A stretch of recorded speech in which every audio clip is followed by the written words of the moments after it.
Yeah.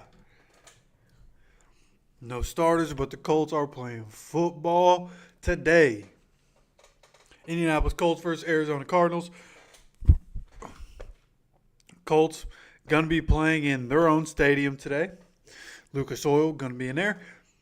But they're wearing the all whites, looking clean coming out the tunnel.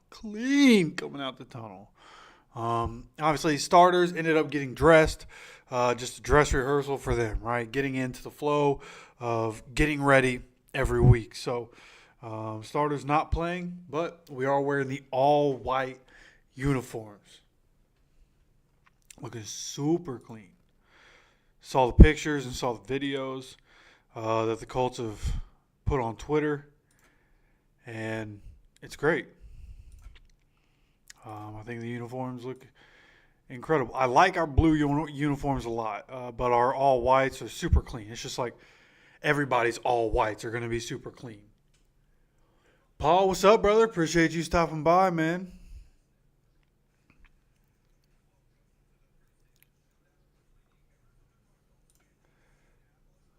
Let's see. Is this going to let me? There we go.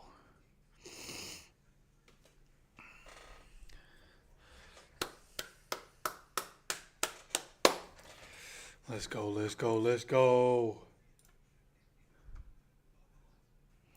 see, let's turn my monitor brightness up.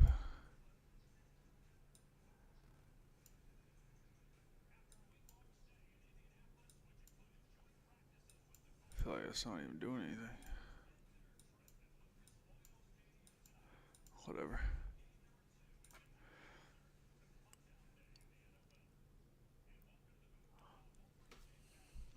Hey, there we go. Getting some people in here. Ralph, what's up, man?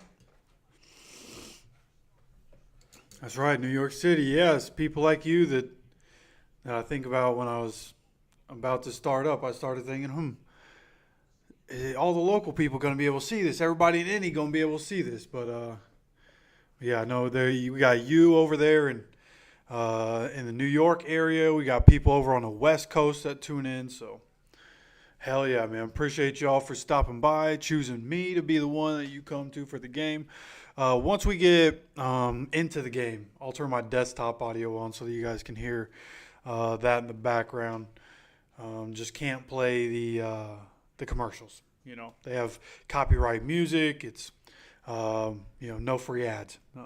So right now they're showing Cardinals highlights. Let's see what second string and fringe starters do tonight.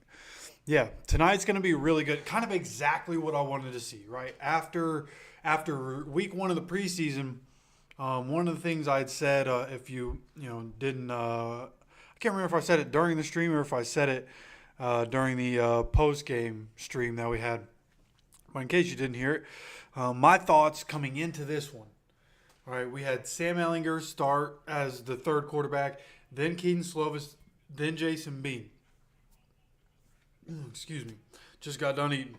And then coming into this one, I want to see Sam be the last quarterback, right? Sam was easily the best quarterback of last week. I thought that Jason Bean made some plays. He also made some mistakes. So I want Sam to be the last quarterback to go tonight. I want to see Jason Bean be the first quarterback to go so that he plays with, like you said, some fringe starters, some second, third stringers, right? Some of the people higher up than what he was playing with last time. But put Laquan Treadwell with Jason Bean. That connection, we got to keep that connection going. And then play Keaton Slovis, obviously, right? Have Sam as the last one. Those are my thoughts on the whole thing. That's probably not what they're going to do. But, like, if I was a coach, that would be how I want to go about it, right? We know what Sam is. We know what Sam can bring. So why don't we see what Jason Bean can do? Made some play. Let's see what Jason Bean does if you give him an opportunity. And then if you go in to the preseason game against the Bengals next week and both of them have made plays, both of them look good, then you can give, the starters and Anthony Richardson in the starters, you can give them the first quarter, give Joe Flacco, the second team, the second quarter.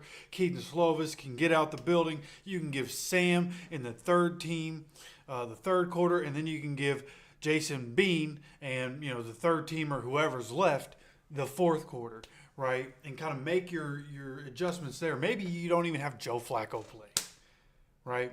Don't have Joe Flacco play. Keep Keaton Slovis, and then you can have Sam work with the second team. Keaton Slovis or Jason Bean, in my opinion, work with the third team, and then, the other one in the fourth quarter. So it'll be interesting to see how we toss it up. I know the starters, from what Chris Ballard said, the starters could play up to a half. Will they play it long? Probably not. It's the second year in the system for a lot of these guys.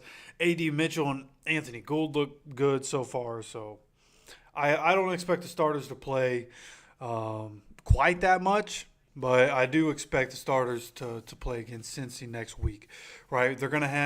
They play on Thursday, and then they're going to have 10 days before the next game. So it would just make sense, have the starters go ahead, play, get some live reps in, some live reps before they're not playing another game, right? Then, again, the 10-day hiatus before the next game. So, fully expect the starters to play.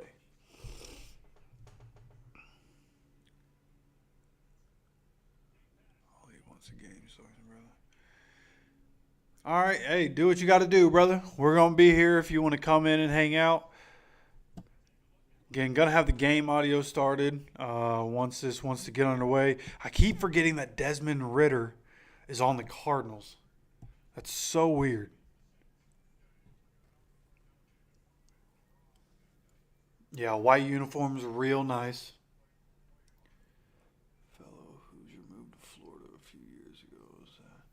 Yeah, same. I'm in Florida as well, so it's tough to be able to see games. Used to go to at least one game a year, and obviously since moving down here, I haven't been able. I think I've been down here for 9 years, and haven't been to a Jags stadium. I've been to a Dolphin stadium. I've been to the Buccaneers stadium. I've yet to be to a Jags, but that's Florida's huge. That's like 7 hours away. So whenever I go to a Jags game, that's going to be like a full weekend event.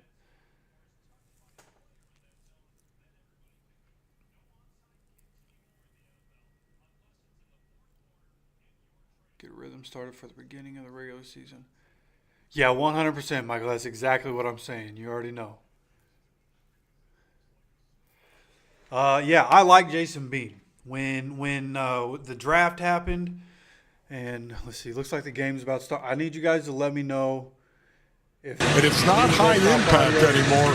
It's running along with a guy trying to drive him into the ground. You saw Jonathan Gannon, second year as the head coach of the Cardinals, former Colt assistant. He was here from 2018 through the 2020 season before going to Philadelphia, where he was the D coordinator.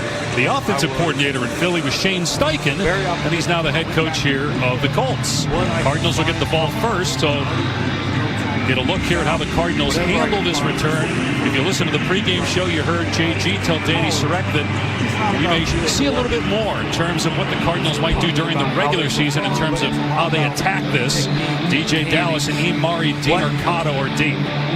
Again, they're lined up in the landing zone. You see those players between the 30 and 40. They will not move until the ball is touched, and it will be on the 5 by DiMercato. And he's wrapped up at about the 27-yard line, so that's where Clayton Tune will operate for Arizona. Go ahead. Fifth-round draft pick a year ago out of Houston. At that level. Hopefully that's just 21 passes, got the start against the Browns. A little bit of both.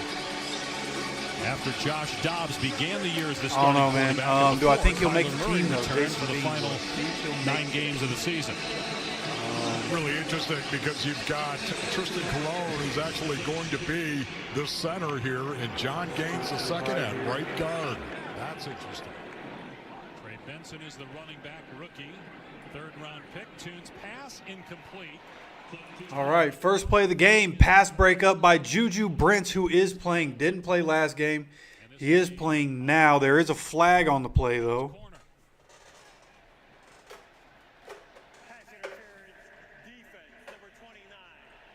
I think they just called pass interference on Juju. Looked like a good pass breakup. Yeah, you can see that right there. I got to put my headphones on so that I can hear it. 10-yard comeback. Got ran All right, that's better. Good. It's a good call.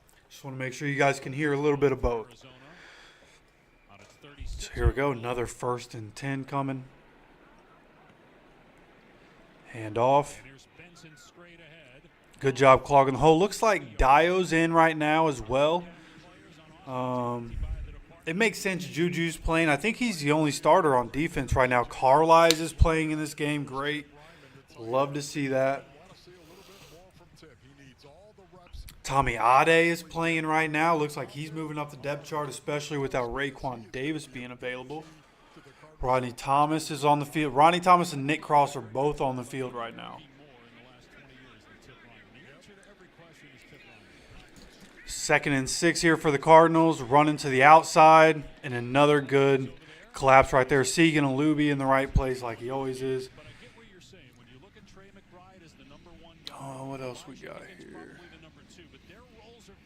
They're Colts fans and youngest since 1971. Nice. Yeah, I know. Growing up, I don't know who my dad rooted for, to be completely honest with you. But I know once they came to Indy, my grandpa got season tickets. Ever since then, we've had season tickets in the family. And, of course, whole family is Colts fans since then. So here we go. Dropping back 3rd and 5. Pressure making Clayton Tune get out of the pocket. Getting shoved out of bounds. There's another flag. He had to roll out and run out of bounds. I assume this is going to be holding. Holding on the offense. That should be 4th down. Oh, no. 10-yard penalty. Okay, they did decline it. At first he said it was a 10-yard penalty and 3rd down. It is declined. It's going to be 4th down. Duval's the worst stadium ever, and the fans were so rude. I've heard the same thing from a lot of people. I've heard that like Duval itself, like Jacksonville, you go in there, like the city is ratchet, is what I've heard. And I've heard that the stadium's kind of a dump. I've heard that the people there are kind of trashy. So, yeah, that basically sums up a lot of what you just said there. Make sure you picture the game when you go. No, I'm not going to go to the Jacksonville game this year. Gould returning this punt, makes a guy miss. Ooh, tries to get upfield. And then Zach Pascal. Zach Pascal in his return to Indy just got a big hit on Anthony Gould on special teams. I was robbed. Zach Pascal's a big dude, bro. Oh, let me He almost killed me right over. turn that off. Okay. Let's see. What were we talking about? Oh, yeah, going to a game in Jacksonville. I will not be going to a game in Jacksonville, at least this year, right? Just not going to be able to afford it this year. I am going to Indiana for a family reunion for a couple of days, and that weekend, me and my dad are going to use the season tickets and go to the Steelers game, which I believe is September 29th, I'm pretty sure is the day of that game. So we're going to be at the Steelers game. Yeah, definitely going to be taking picture and video and get what I can. My phone kind of sucks because I'm cheap, but so my camera's not great, but definitely going to take a bunch of pictures and video. Sounds good. My earpods a little too loud. Okay, yeah. It's better, it's definitely better. How many Colts jerseys? How many jerseys do I have? Well, that's a good question. You know what? While we're at commercial, I'm just going to go grab it.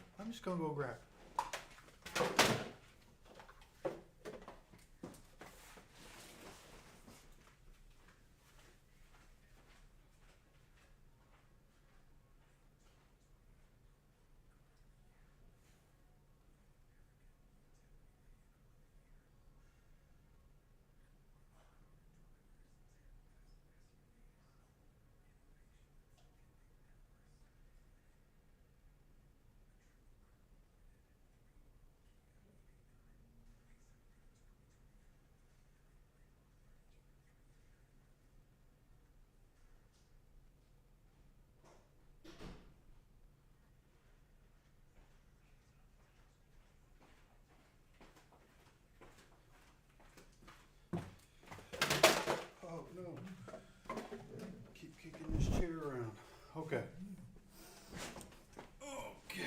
Boom. Let's plop these down. As you can see, I got quite the stack here.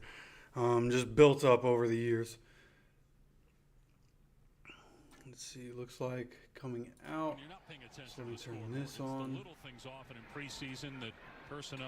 Just enough for you guys to hear it. Got Sam. Tyler Goodson's in the backfield. Juwan Winfrey out wide. Play action pass to start. Down the field, and he overthrows Drew Ogletree. There was space there, but he unfortunately overthrows Drew Ogletree. It was a tough one to fit in there. There was somebody in coverage. Just not a good throw there. First throw of the game, not good by Sam Ehlinger. Blake Freeland is on the field. Going to be watching him. He did really bad last week. He's currently at left tackle. He had some really bad snaps at right tackle last week. So it'll be interesting to see how this one plays out. Tyler Goodson, the running back, on 2nd and 10 on the Indy 14. Dropping back, another pass, stepping up in the pocket. Tried to start to run, but pocket collapses, end up as a sack. Collier missed most of last year with a bicep injury. Former first-round pick. How about that right there? A four-man rush. Cam Thomas getting a little pressure on the edge. Colton, where can you watch? I'm not sure, brother. If you're in Indy, I think you could probably watch the game. Outside, like I live in Florida, and I'm just not going to rat on myself, you know. Tis what it is. 3rd and 11, dropping back. Pass rush coming for Sam again. Rolling out of the pocket. At least try to throw the ball, brother. Tries to run over a guy. Good effort. Runs over a guy, but still not enough for a first down. Going to be 4th and 1, 4th and 2 here. And just like last week, getting off the field quickly to start the game. All right. So let's look through all this, okay? So, the one back here, Juju Brents, obviously. Okay. Young guy, hope he can stay on the field. Indy native. I grew up somewhere around Ben Davis. So, got a lot of family that lives in Ben Davis still. So, familiar with that area, hoping he becomes an absolute weapon for us. Lets it bounce on the return, gets up to about the 30. It was a good punt, and he let it bounce. DJ Dallas was the returner. Probably gets 10, 12 yards there on the return. Got 11 minutes to go here in the quarter. So then, we look at the rest of it. Obviously, AR jersey, number 2. This one, Reggie Wayne, this was a gift for my birthday this year back in May. As you can see on the 7, that is an actual Reggie Wayne autograph. Has a little authentication sticker right there. It's good. Reggie Wayne signed jersey, one of the dopest things I've ever received. Your free checking account is all open. Zach Moss signed jersey. I bought this one off of a guy on Twitter. Actually, the Moss signed jersey, the Downs jersey, because he's going to be incredible, knew that one, and the Brents jersey all came from a guy on Twitter, Queeve Sports. Yeah, I'm pretty sure he's Colts fan. That's who I got my jerseys from. Got a good deal on them. It's not where I've obviously got all of them, but he does auction or does like giveaways sometimes. But he sells Colts merch basically. Then old school Harrison jersey. You've got your Sunday old obsession, school. and we got you. Now with Verizon, get NFL Sunday Ticket from YouTube TV on us and get every out-of-market Now, Sunday not game. all these are Colts jerseys. I just went ahead and brought them all. Not all these are Colts jerseys. Okay. Only on Verizon. I There's always something more. have certain opinions on certain guys in the NFL. funding as a game changer for And I happen to be partial, not as much anymore because it's just been disappointment. Used to be a real big Derek Carr believer. Used to tell people all the time, hey, he's a guy. Just a couple of years ago, I was telling people, excuse me, It takes a that village, Derek Carr and I'm glad SRP can is get the part job of done. You just got to build around him. We'll see what happens in New Orleans. I got my Derek Carr jersey. Now, my current favorite non-Colt in the NFL. The man, the myth, the legend himself, probably going to go down as the greatest wide receiver to ever play by the time it's all said and done, as long as he can play long enough. Justin Jefferson. I don't really like purple, to be honest with you, but these Vikings jerseys are nice. Justin Jefferson, incredible football player. So I had to snag one of those. That's my guy. I try to get him in fantasy every single year. So we have the Cardinals here coming back. Clayton Tune still in at quarterback.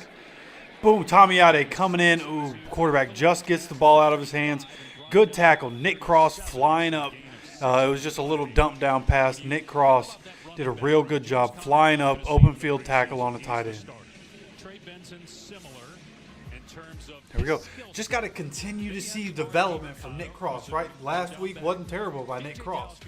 Not a whole lot of opportunity, but last week was pretty good for Nick Cross. So that's all we want to see, right? Keep getting better. Looks like Dallas Flowers. Yes, Dallas Flowers is on the field right now.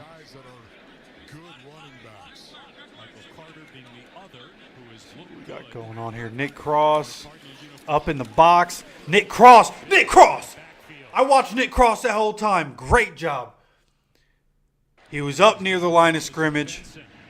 They snap the ball. He reads run. He flies in and gets the running back for like a 4-yard loss. Basically meets the quarterback or the running back as he's getting the ball. Great job by Nick Cross right there. This is exactly what you want to see from Nick Cross as we go into the season.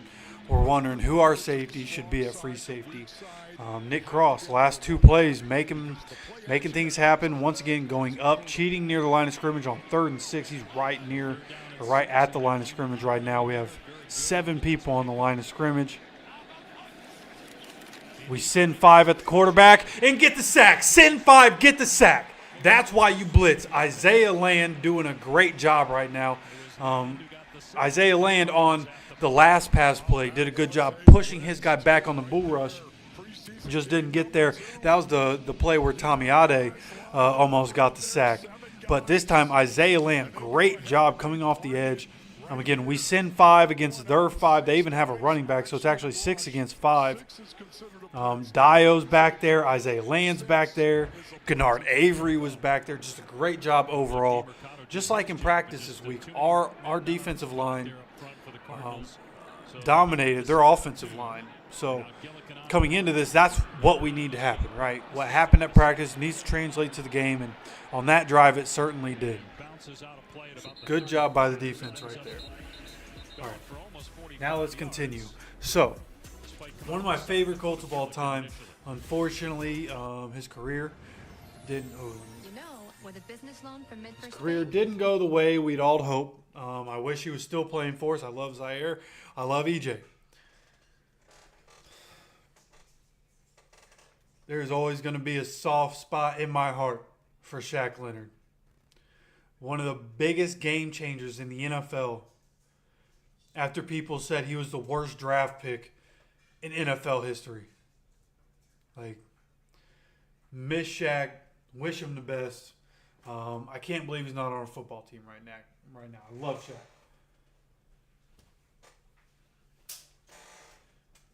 Next up, now it starts to get depressing.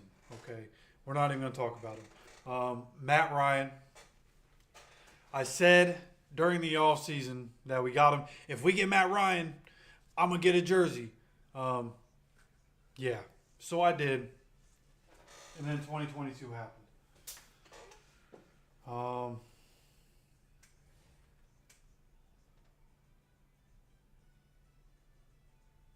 I may have thrown.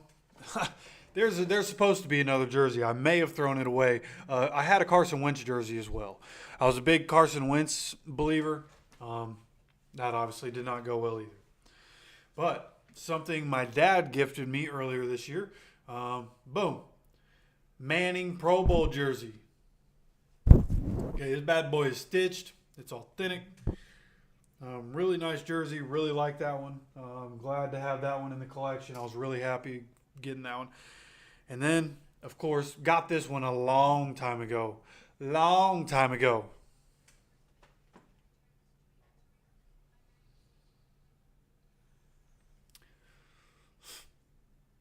Don't even need to say anything. Don't even need to say anything.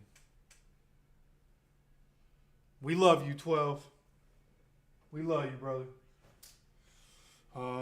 So, answer to the question. 1, 2, 3, 4, 5, 6, 7, 8, 9, 10, possibly 11. I have no idea where the Carson Wentz jersey is, but 10 or 11 Colts jerseys plus the Derek Carr plus the Justin Jefferson. So that is that's the jersey collection right now. And hey, if A.D. Mitchell balls out, I might go get his. All right, let's start running through this here. There's a lot of comments that I missed. I'm not ignoring you guys, I promise. Heck yeah. Is this first time you're going to Lucas Oil? I've never been, always wanted to go. So Michael, no. So my grandpa has had season tickets since the Colts came to Indy in 84. So 83, 84, whatever it was. And when I was growing up, I think the first time I went to a Colts game, I was 9 or 10 years old. It was still the RCA Dome at that point. And then shortly after, we get to Lucas Oil Stadium. I went. Sorry, I'll turn game audio back on. I went to a game every year for like 12 years or something. Only one game every year, but I always made sure to go to a game every year. My dad would always call me and ask, "Hey, what games do you want?" My grandpa, he had four sons, and the sons were the only ones allowed to go to like the big games. And if we made it to the playoffs, they went to the playoff game. So I never got to go to any of those.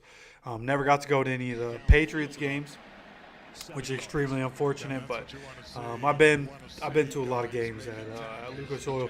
And the RCA Dome, man, I know Lucas Oil's bigger and it's so much nicer.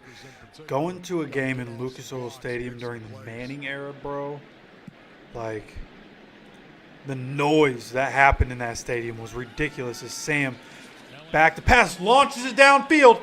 Who's that? Juwan Winfrey? No, right through his hands.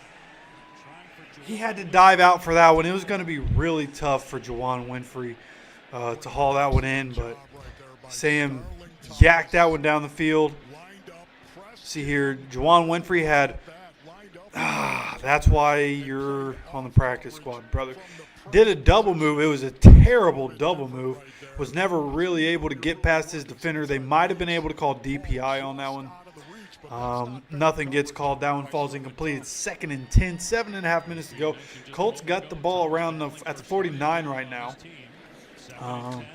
Dropping back to pass. Sam, another one just a little high for DJ Montgomery. Allows the defender to get his hands in on that one. And Sam right now, pressure's on, brother. Did decent last week. Did decent, but had the really bad-looking interception. Wasn't completely his fault, but really bad-looking interception. Boy, oh boy, Jason Bean comes in and balls out later. We got a conversation for next week. I tell you what, because Sam does not look good at all. So we sit here, 3rd and 10, 49-yard line. Pass rush is coming. Who's that? Gonçalves. Oh, but you end up with Tyree Cleveland rocking the number 12. Gets himself open in the middle of the field. Luckily, Sam Ehlinger gets bailed out right there. Probably had 7-8 seconds altogether. Gonçalves gets beat around the edge very quickly on that one, but Sam luckily able to avoid that one by a little bit of time. Throws it downfield. Tyree Cleveland, that was a big gain from the 49 to the 27. Here we have a run play. Just a simple run play. That's all we've really seen in terms of run plays. Just right up the gut. Nothing real fancy about anything we're doing in the run game. Let's see where we leave off here. Let's see the Colts versus the Jets and Giants at MetLife Stadium. Oh, okay. Hell yeah, man. Going to both those games. That'll be good. Ooh, nice little catch there. DJ Montgomery, what a catch. Sam threw it a little bit high, a little bit outside. DJ Montgomery puts his hands up and is able to snag that one in. Just a great job near the sideline by DJ being able to pick that one up. Going to those games is going to be nice.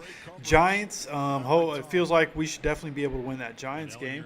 But Jets, hopefully that Jets one's a good one, right? Aaron Rodgers staying healthy. That team should be better this year. A lot of Colts fans wanted Braylon Allen in the later rounds. He ends up in the Jets. So, option play with Evan Hull on the field, but Ellinger keeps it. Ellinger gets up to the 9-yard line. Good job by Sam there. Good decision to keep that one, get around the edge. I think it was 3rd and 1, so that's an easy first down pickup. Drew Ogletree probably gets away with a hold right there. Jelani Woods, good job driving a cornerback. He's much bigger than that guy. Handled him just the way he needed to. Just all around, that was a good play by Colts. Now it's 1st and goal, getting near the end zone.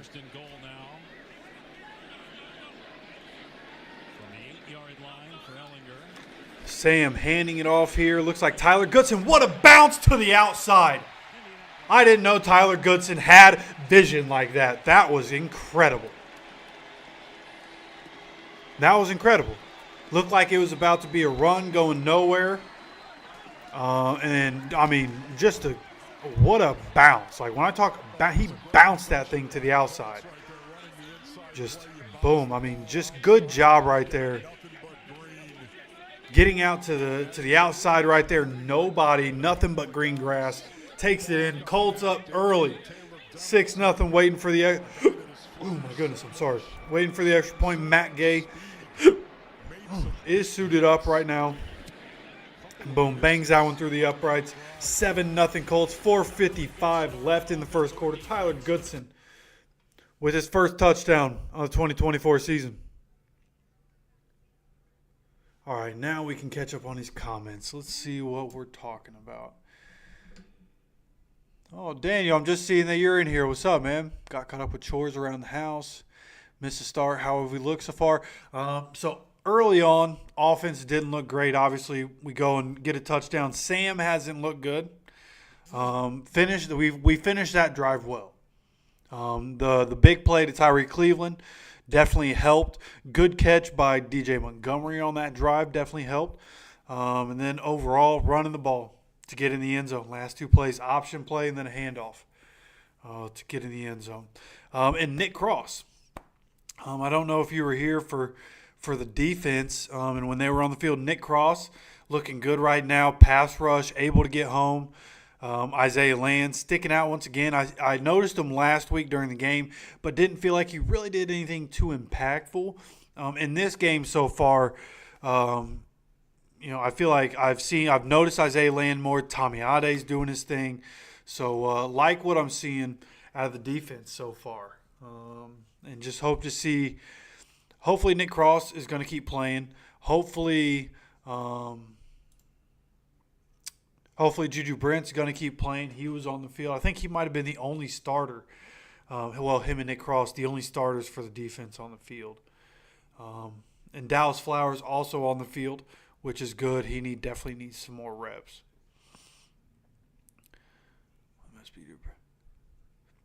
Yeah, low-key, like taking any of the guys, like the guys that we all know and love, taking any of those guys, getting an autographed jersey from somebody in the Manning era, and one of the best players from the Manning era is incredible, honestly. Absolutely a phenom. That's a dope jersey in your client. Yeah, having the Justin Jefferson jersey, like, I just felt really good about that one. Even though it's not a Colts player, I was really high on him coming in, and he somehow goes as like the 6th, 7th receiver in the first round. Jalen Reagor gets picked before him, and like the Vikings. That's why the Vikings laughed when Jalen Reagor got picked to the Eagles. Like, what are you doing? Watch the tape. Just watch it side by side the tape. You have the technology in the NFL. Side by side the tape, and tell me that when you look at college tape, that it's okay to draft Jalen Reagor above Justin Jefferson. You know, always been a big Justin Jefferson fan, big Justin Jefferson believer. We have a kickoff here, and he bounces off DJ Dallas. That's a hold. 52 with the hold. I hope that, yeah, he did throw the flag. Good. That was a good return by DJ Dallas. The guy that got hit with the holding didn't need to hold on the play, okay? Our kickoff coverage just did a terrible job right there.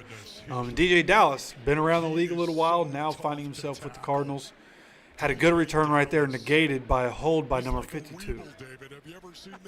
Whoever that's going to be. But they don't fall down. Isn't that like 1978? People remember that. During the return, holding against the return team. Yep. Number Exactly 52. what we thought. 10-yard penalty from the spotted foul. First down, Arizona. So that's on Demu KG. Tonight's Keys to Physicality brought to you by Sun City RV. So blocking and tackling, but not. Nice. They already got this scheduled for a replay. That's awesome. 19 sacks last year in college. I didn't know that. I'm not gonna lie. I don't think I did as much homework on the guys last year as I did this year. I did a lot of homework this year. Actually, you know what? I didn't have this channel when the Colts had their draft last year. That's why I didn't look into it. Yeah, I had no idea. That's crazy. Here we go. Levi Bell chasing Clayton Tune. Buddy's able to dump it down. Good job. Yeah, there you go. Levi, good hustle. That's one thing.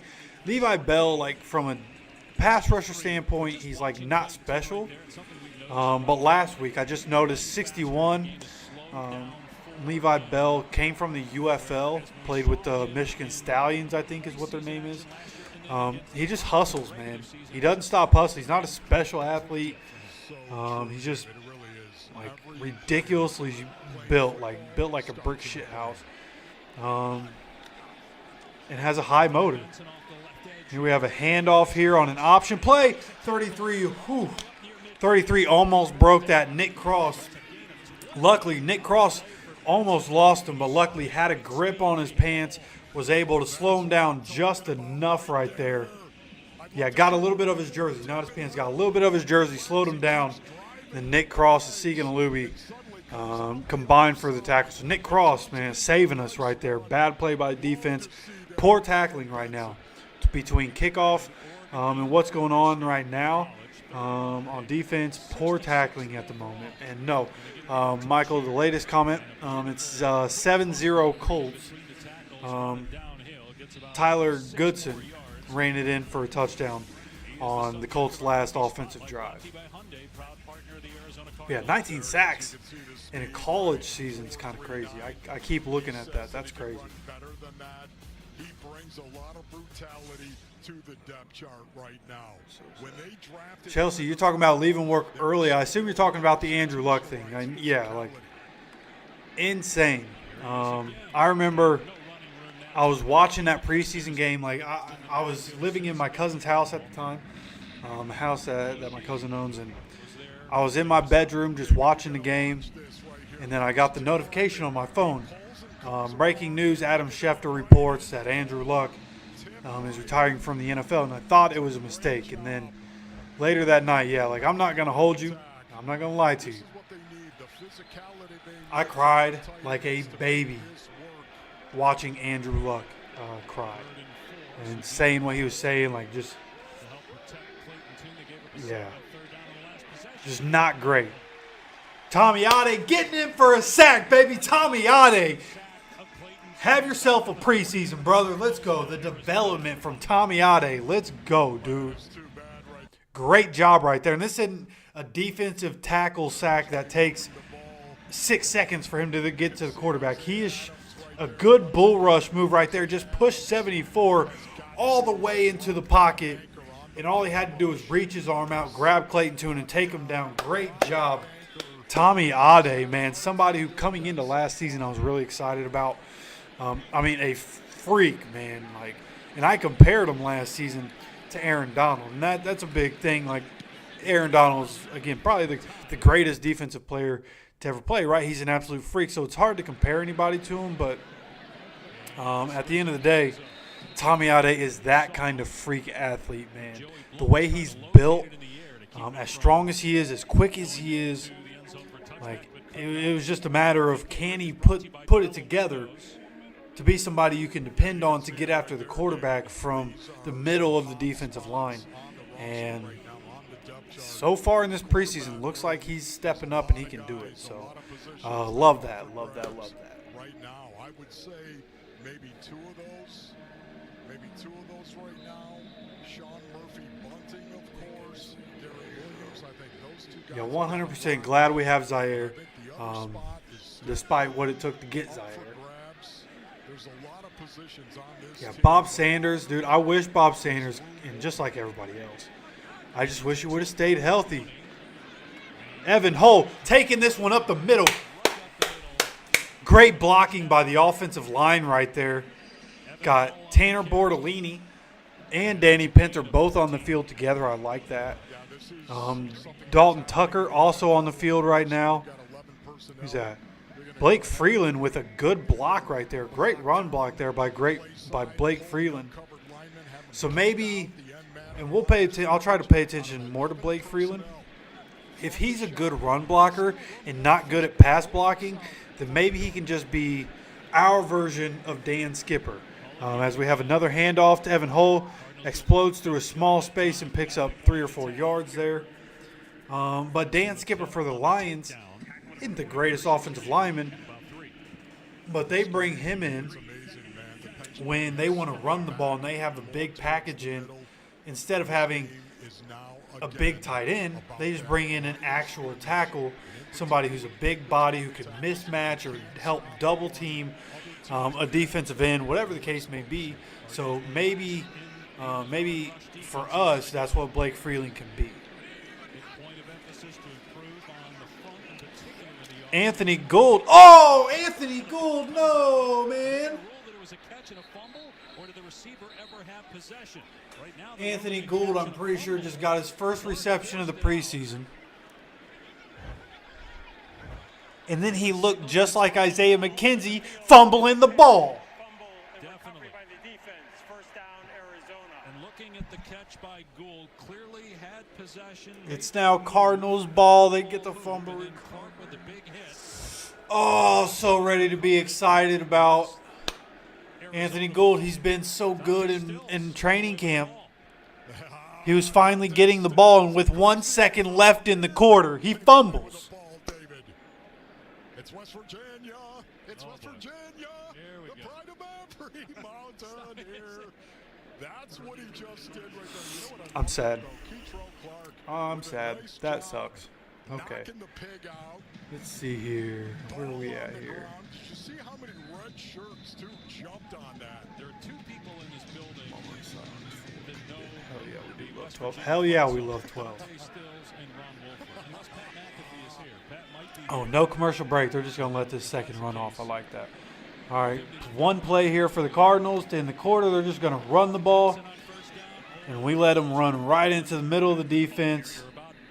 Got like 8 yards or so. When we come back for the second quarter, it's going to be 2nd and 2, 2nd and 1, something like that for the Cardinals. Coming off the Anthony Gould fumble. So let's see. Let's actually catch up here, huh? Collection so far is absolutely badass as time goes. Can we see it grow?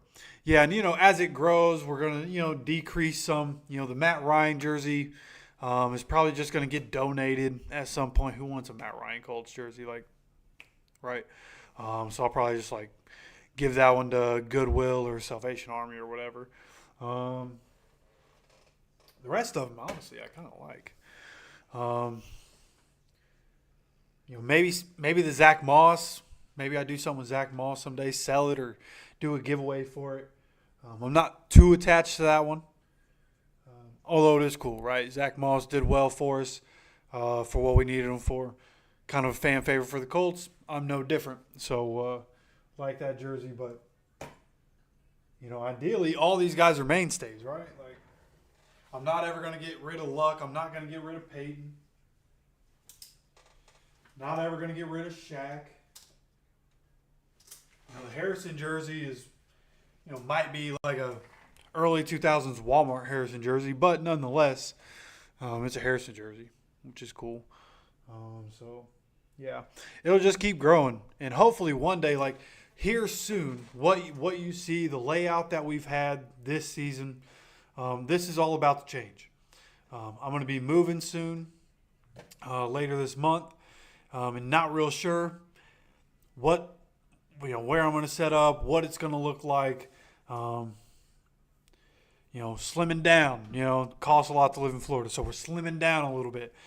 So it won't look exactly the same, but eventually, and hopefully this time next year, I'm at a place where I want to start putting some of these in frames. I want to go to training camp next year and try to get the Richardson jersey signed, maybe even get Branson Downs to sign their jerseys. But it'd be cool if I could get, a bunch of players to sign the white Richardson jersey. That would look super clean.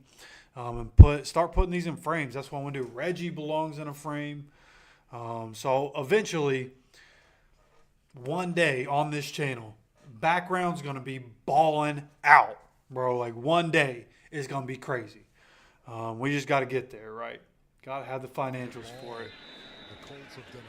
Here we are. Oh, 2nd and 4. He didn't get near as far as I thought. 2nd and 4 here for the Cardinals. Coming back. Clayton Tune still in at quarterback. Stepping up in the pocket. Good job by both defensive tackles. To Eric Johnson the second. And Dio Dingbo combining right there to collapse on Clayton Tune as he was about to try to scramble away. Grant Stewart running off the field. He looks fine. I don't have this headset. I don't know if they're actually saying anything about him. Something that we have seen in the one-on-ones and the joint practices, especially from the 2nd and 3rd stringers, bull rush, getting pushed back into the quarterback.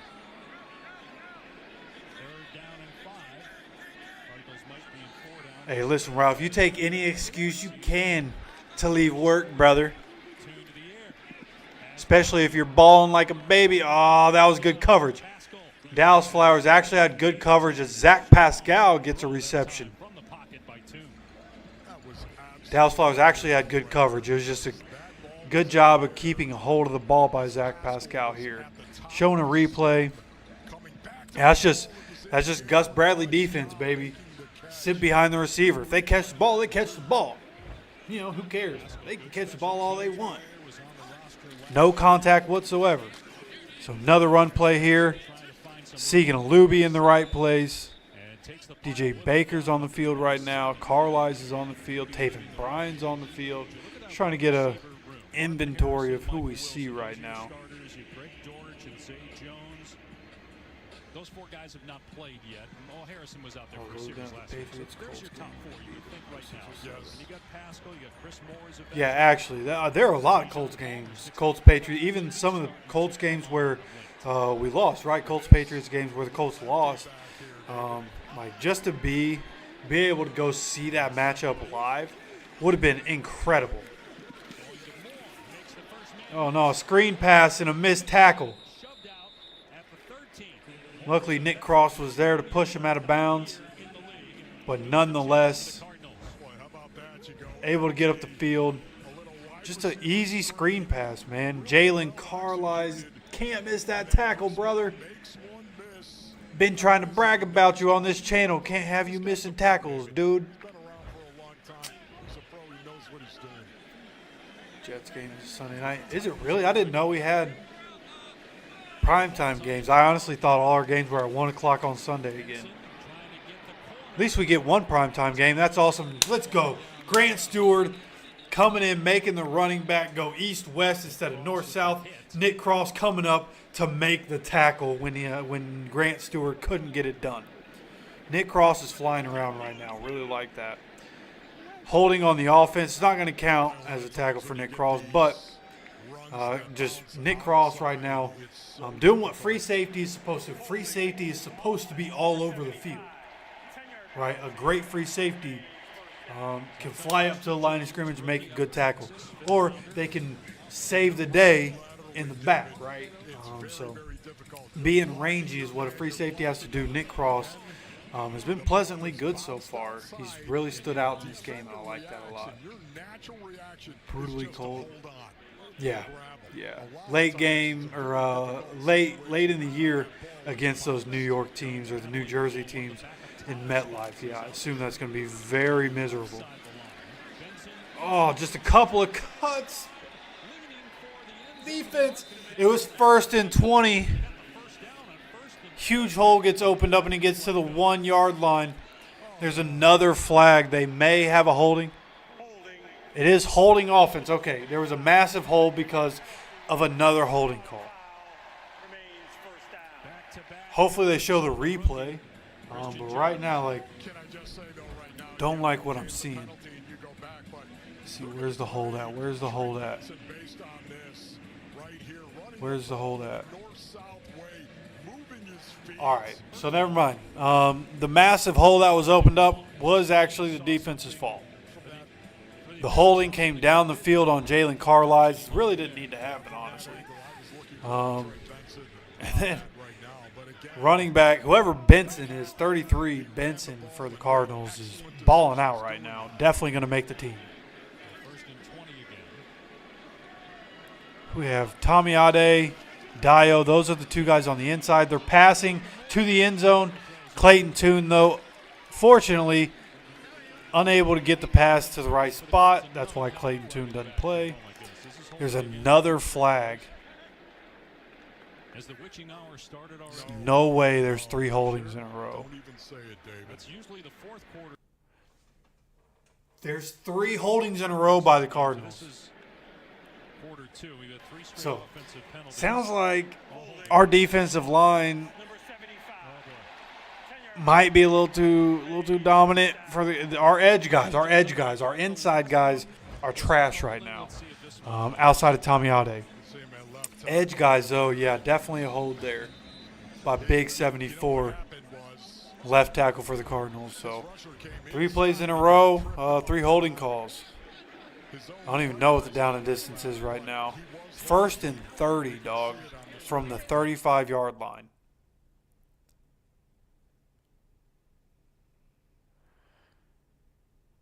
Oh. We're loading. Oh, must have been an incomplete pass. That is the danger of watching games the way I watch games. Sometimes you miss some plays. 2nd and 30, though. It was actually 1st and 32 on that last play. The line to gain is the 3. Syracuse math being put to the test here. Everywhere this game. Yeah. Common occurrence. Nick Cross is everywhere. Michael, yeah, I'm going to do this every Sunday except for the Pittsburgh Steelers game, since I'll be at that game. But every Sunday, next Thursday, for the Bengals preseason game, we'll be live. And then for every game throughout the NFL season, we'll be live. Unless there are technical difficulties, we expect to be live every Sunday. We're going to be able to talk to him about what good decisions he was making. It was an excellent run. Oh, hey, appreciate you, man. Yeah. Little trial and error. Zach Pascal getting another catch here. Just another screen pass. That's Clayton Tune's favorite plays, screen pass. But that's going to be a 4th down here for the Cardinals. Going to kick a field goal. Likely going to be 7-3. But yeah, man, I started doing the YouTube thing. Started doing the YouTube thing in 2020 with my uncle and my cousin. We had a channel called Horseman Sports. And I was doing that up until last year when I got the opportunity for this channel, joining the Syndicate. We also have Lions Syndicate, Vikings Syndicate, Broncos Syndicate, Dolphins Syndicate, Eagles, Steelers, Chargers. I think that's it right now. We've added a couple recently, so I feel like I might be forgetting one. But yeah, Syndicate Network. And got an opportunity to come be a part of something and be a part of trying to build something. So we're doing that. Got a lot of tips from the other guys in the Syndicate that have helped me along the way. But just like anything else, right? I've had this is my 4th season, right? My 4th year doing this. So if I wasn't good at it yet, I probably never would be. Right, just like an NFL player, they get into year 4 and you're not seeing it yet. Like, they're never going to get there. That's why this is such a big year for Alec Pierce, right? When you look at the competition, just like when you look at that competition with A.D. Mitchell, it's going to be a huge year for Alec Pierce. And from what it sounds like, Alec Pierce is actually taking that next step. It's just once we get into real games, once we get into regular season Sundays, is Alec Pierce still making plays? We'll see what happens.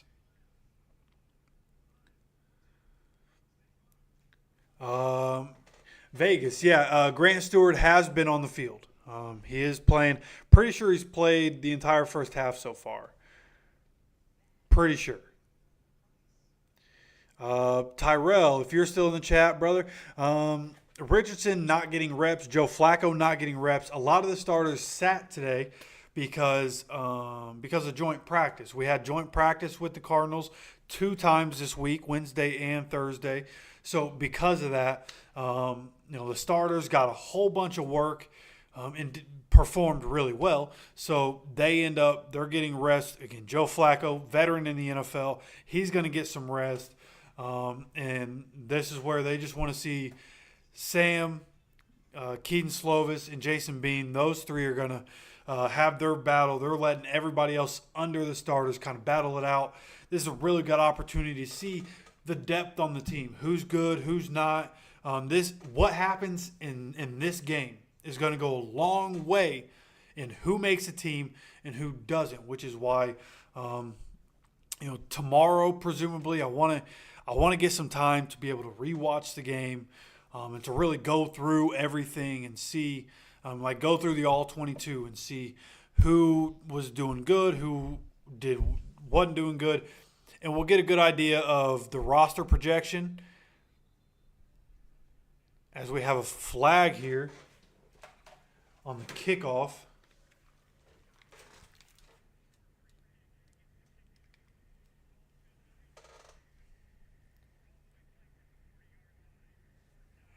Wow.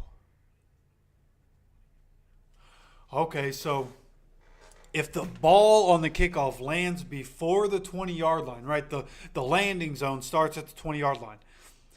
The kicker just tried to bounce the ball up to the returner and just tried to bounce it in the landing zone. It didn't make it to the landing zone. It rolled into the landing zone, but the first bounce was at like the 23-yard line or something. Now the ball's at the 40. Essentially the same thing as kicking it out of bounds. Okay, massive change this year in the kickoff game. And so we still have Sam on the field. I see Will Mallory, Evan Hull getting the handoff, unable to go anywhere on this one.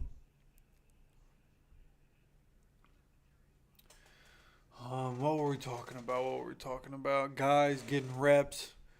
But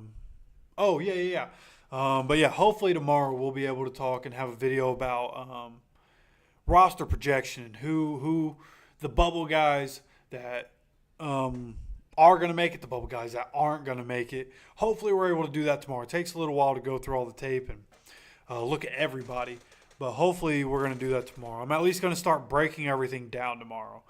So we have a quick pass out here to Evan Hull. Evan Hull gets up. It's going to be 3rd and 1. Evan Hull showing a lot of reliability in the pass game. No bobbles, right? It's thrown to him. He's catching. He's turning upfield, and he's exploding forward. That's all we need from Evan Hull, playing that role behind Jonathan Taylor. I think he's done well with Trey Sermon out. This is what I predicted. I don't know about we. This is what I predicted. Sooner or later, Evan Hull, coming off the injury, he might not start as RB2. As Sam passing on 3rd down, trying to get away from the rush, breaks a couple tackles. It was actually 3rd and 4. I don't know what they're doing with chain gang here. It looked like Evan Hull got it to 3rd and 1. Apparently he didn't. Sam tried to get away from the rushers. Defensive line was all over him that time. Ends up getting tackled at the line of scrimmage. You guys get it. We're not going to keep going back to that conversation. You guys get it. Hopefully we're talking about stuff tomorrow.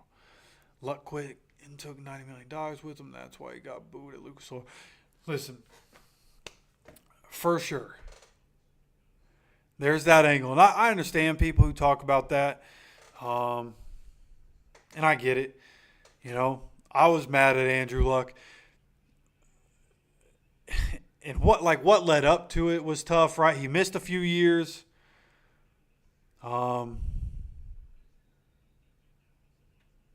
right? Had the injuries, missed so much time.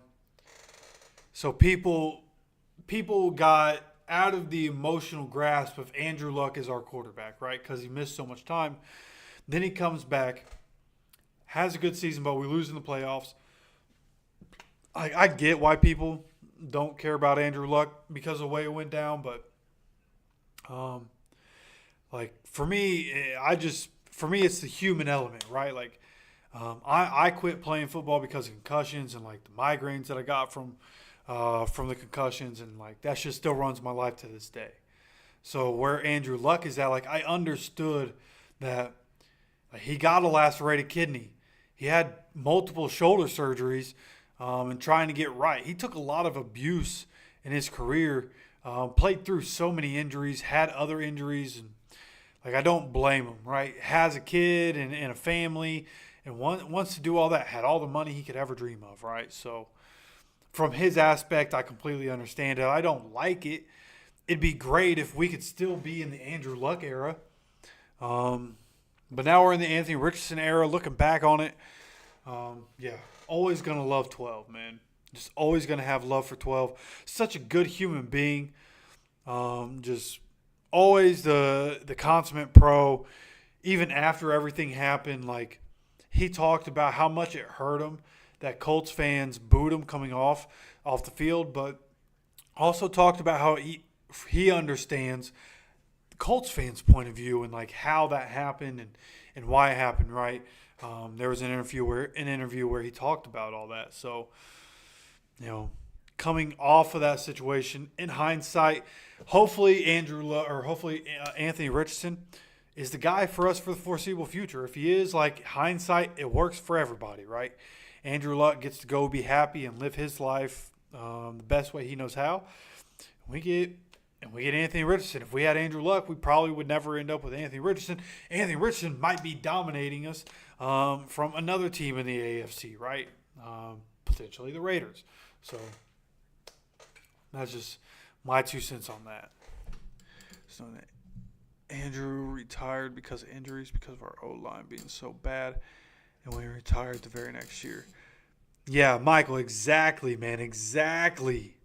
That was exactly what I always go back to. It's like as soon as we got to a point where we could protect him, the best team that Andrew Luck ever had, he retired from. And that's what hurts. Is that from that 2019 season to 2021, like, those were the Andrew Luck's best years to win a Super Bowl. Think about 2021, the Phillip Rivers season. If we had Andrew Luck, we'd probably win in Buffalo. We probably don't even play him, but we probably win more games throughout the season and have a home playoff game. So maybe we play Buffalo and Indy and end up winning that game, right? Like, that 2021 season was Andrew Luck's Super Bowl season. I'll always say that, man. I think we really had the chance to win the Super Bowl in 2021 if we had luck. Hey, Young Empire, man. Good to see you in the comments. Good to see you in the chat. I feel like it's been a little while since I've seen you in here. I'm also very tired. My brain not working well. I left work earlier without saying bye to my girl. She was not thrilled. Brain just not working today. But good to see you, man.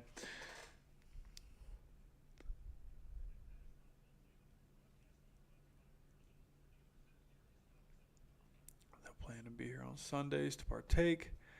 This hands down best channel I've listened and watched when it comes to Colts football. Hell yeah, man. Gonna look forward to seeing you. That's all I really hope for, right? Is just gain some people who enjoy coming by. Like, even if you're watching the game, because I know, like, if Adam Archuleta is calling a Colts game, I don't want to hear him. I just don't want to hear him. If there's ever a situation like that, right? Colts fan, if you're able to watch the game, but you just want to turn the game on the TV and listen along as we go through the game, hey, that's cool too. Whatever. I just want to have some people in here to hang out with on Sunday, talk Colts football. I used to, when I lived in Indy or moved here to Florida, like I always, every Sunday, hanging out with family and watching the games. So that's what I hope to do here, right? The Colts Syndicate family. Hope to bring some people along and just hang out, watch some Colts football, talk Colts football throughout every Sunday. By the way, like as I'm talking, can you guys hear what's happening in the background, or should I be trying to do some play-by-play? That's not a good sign. Hopefully it's nothing serious. Haven't really been doing as much play-by-play. Been doing a lot of talking as the chats come in. But I just want to make sure you guys are like up to what's happening on the game. So you guys let me know if you guys can actually like hear it. But right now, Cardinals have the ball 2nd and 5. 7-3 right now with 7.5 minutes to go in the second quarter. Handing it off here, Segan Alubi. And who's the big boy in the middle that just stopped that? Couldn't see the number right there, but just a good tackle. Good job by the defense to rally on that run. Let's see. Defense was balling out during those joint practices. Yeah, I heard our defensive line did really well. And actually, okay, the first day of practice with the Cardinals, I heard that the defensive line dominated. Secondary was getting murdered. And then the second day of practice, when it was very rainy during practice, I heard that the defense overall did really well. Now, my concern is that the defense was able to do well because the Cardinals are a indoor desert team and we're practicing in the rain. So maybe it's more about the Cardinals than our defense.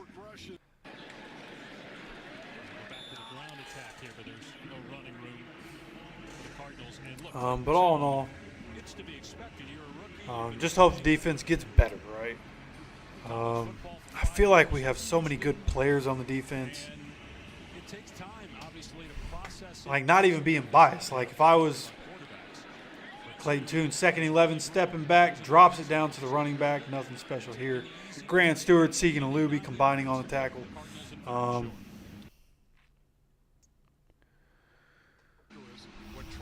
Yeah. Tired. Oh, I just lost track of what I was trying to talk about. So we're going to move on. Oh, talking about the defense. Yeah.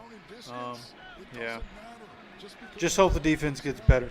Just don't know how good it can be with Gus Bradley as defensive coordinator because there are guys all over that defense.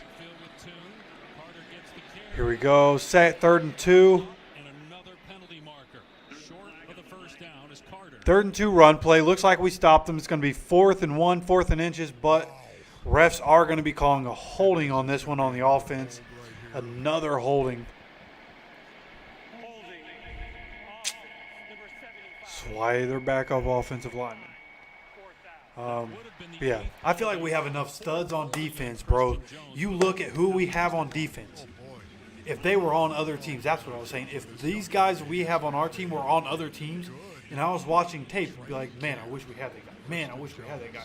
We have so many guys who the physical traits are there, and like what they can do on the field. Like, I feel like Gus Bradley wants to just run his system. I don't feel like Gus Bradley looks at who he has and caters to the defense to what he has. Like, I understand you have to run what's in the playbook, run what's in the system.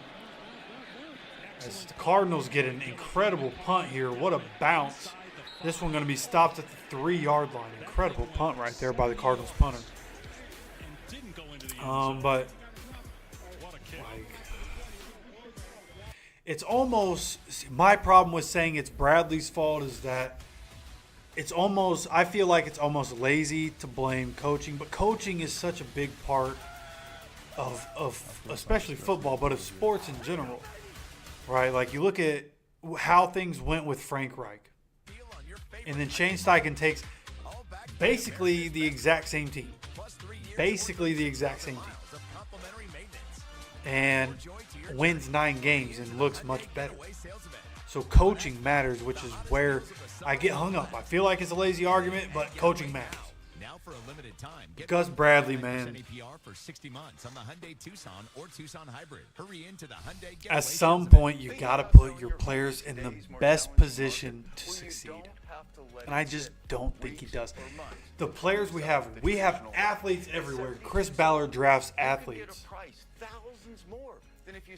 If you have athletes everywhere, you have to take advantage of the athletes. You have to take advantage of having everybody on your defense run a 4-4 or under, right? Even the linebackers are incredible athletes, running 4-5 or under. You need to attack. Attack. Courses you've already taken. Maybe that's just me and how I would do things and whatever. But again, it depends who's on the team.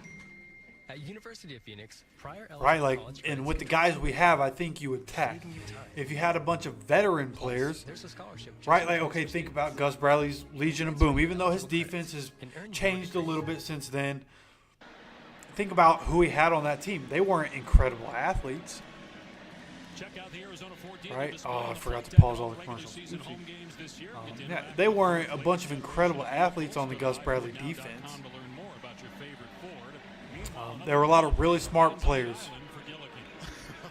that were able to work Gus Bradley's scheme really well. The ball hits inside the 5 and checks off right there. And Stunning. David, you give me a punter in a defense. and for us, we just have our athletes are too good. Too good. Got to attack on defense. So here we are, 1st and 10 for the Colts. 4:20 to go. 4:20, baby, in the second quarter. Starting at the 3-yard line. Handoff here to Tyler Goodson to try to create some room here. Getting to the 5-yard line. Ellinger's day is done, and Jason Bean in Kansas last year is getting some action. Sermon going to be our backup for Taylor this year. I assume I probably answered this earlier. I think it's going to end up being Hull. Sermon might start out as RB2, but overall I think Evan Hull is probably going to be RB2. I think it'll be more of a committee behind Taylor anyways. Here we are, 2nd and 7. Dropping back, Jason Bean is in the game. Throws it to Juwan Winfrey, a little high, but luckily Winfrey's a tall wide receiver.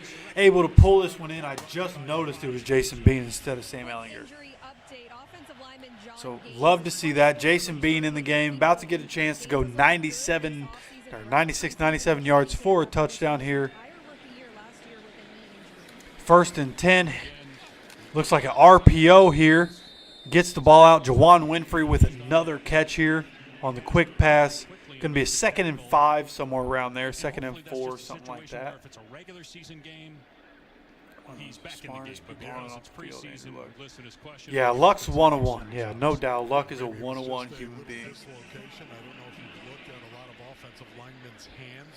Young Empire, just seeing your, what do you think the record's going to be this year?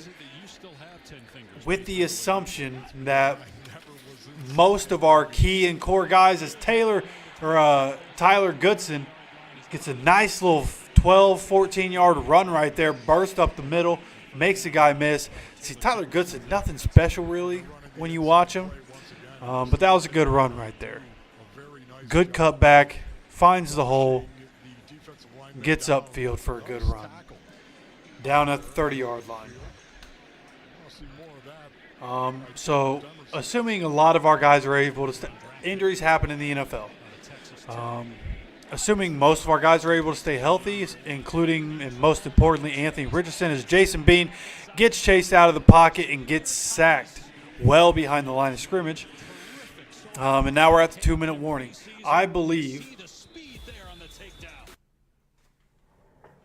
that we can, I honestly think we can win 12 games. We won 9 games with Gardner Minshew. And a lot of injuries. We had a lot of injuries last year. You bring a lot of those guys back. You have, second year in the offensive system, third year in the defensive system. Think about the guys we have on the team. We're so stacked at wide receiver at this point. Seemingly kind of stacked at running back. Seemingly kind of stacked at quarterback with Joe Flacco to back up AR. Like 12 wins. If we don't get to 12, it's the NFL. I wouldn't be surprised and shocked. 10 is the floor. We got to win 10 games. I think we can win 12. There's a way for us to win 14. Okay, it's not crazy. If Anthony Richardson is who we think he can be, and Josh Downs coming back and is incredible, Jonathan Taylor turns into Jonathan Taylor again. A.D. Mitchell is as good as advertised. Like, we scored 20-plus points in most games last year. Almost every. I think all but one, right? I'm pretty sure. So we should be fine, man. We should win a lot of games this season. Really comes down to can the defense for Gus Bradley is more bend don't break than we're trying to attack. So as long as we just don't break enough, we should be able to win a lot of games.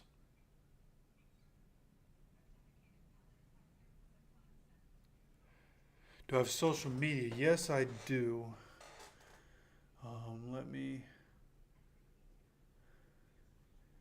Let's see here.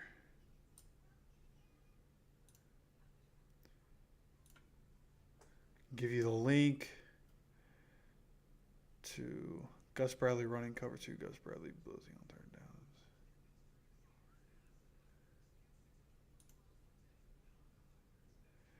downs. Let's see. Where is...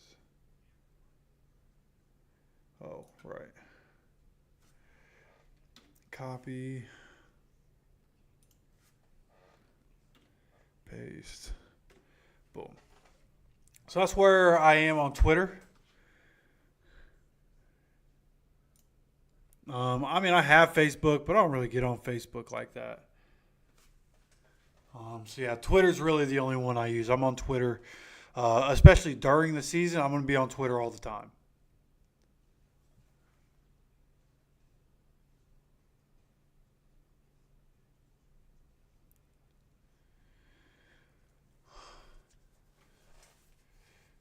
Yeah, double-digit sacks for Latu. I agree with that. Oh, wait, I skipped one. I've been saying that if Andrew was in that Buffalo game, we would have advanced. Imagine him and Michael Pittman. That would, yeah, not only Michael Pittman, but like Andrew Luck and T.Y. Hilton. That combination was incredible. You know, 2nd and 22 here. Jason Bean dropping back on the run again. Throws downfield. Jason Bean, completion downfield. Good pass. DJ Montgomery coming back to the ball. There is a flag, which I assume is going to be holding, which is really unfortunate because that was a great play by Jason Bean, but it's on tape. Jason Bean had that play on tape. Looked better than anything Sam did in this game. That is going to be a holding. 2nd and 22, just got a whole lot longer. Going to be 2nd down, seemingly 32. Who was it? Blake Freeland. Now, if Blake Freeland doesn't hold, Jason Bean definitely gets sacked, maybe fumbles. So he saved a sack, but why don't you just not get beat, dude? Blake Freeland definitely in danger of being cut at this point.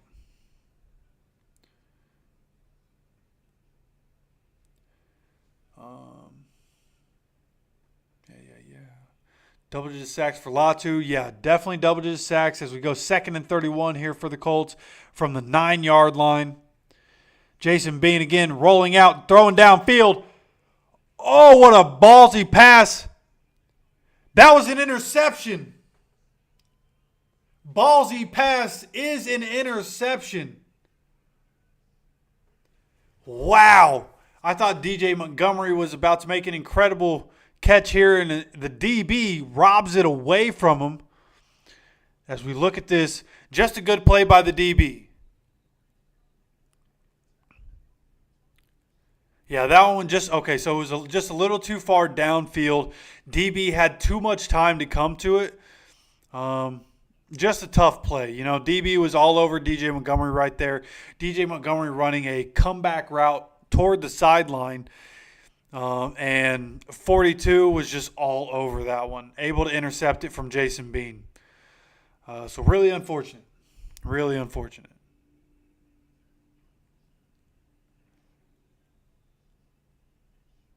It'll be interesting. And when I go back and watch the All-22 and look at the tape, I'm going to be interested to see on that play what were his choices. Now, he continues, Blake Freeland is blocking his blind side. He continues to have to roll out. What I like from Jason Bean, Cardinals are starting at the 41-yard line on the Colts side of the field. So a short field here for the Cardinals. Yeah, I don't remember what I was about to say. No, he's not hurt or anything, but he has the potential to really be a standout safety. I believe last year he had a decent year. Yeah, Julian Blackmon easily had the best year of his career last year. As Cardinals throw it up, going to have 1st and 10 at the 25-yard line. Just easy pitch and catch here.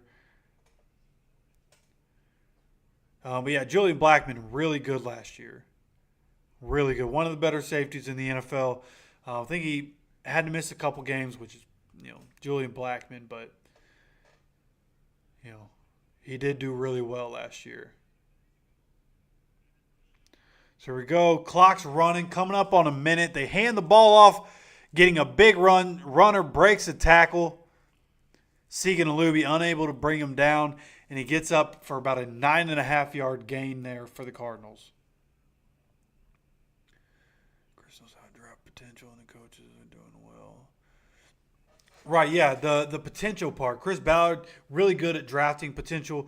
It's just about the coaching, which is why I trust these coaches and why I think we can be really good. Because I trust these coaches to actually develop these players, right? Whatever Frank and his staff were doing just wasn't good enough, and we were getting worse every year. So 2nd and 2, now going to be 3rd and 2 after a throw out of the end zone here by Clayton Tune. Let's see, drive right down the field and score. Yeah, unfortunately, Derby, that did not happen there. So his injury last year. What was his injury? I'm almost certain it was a torn ACL.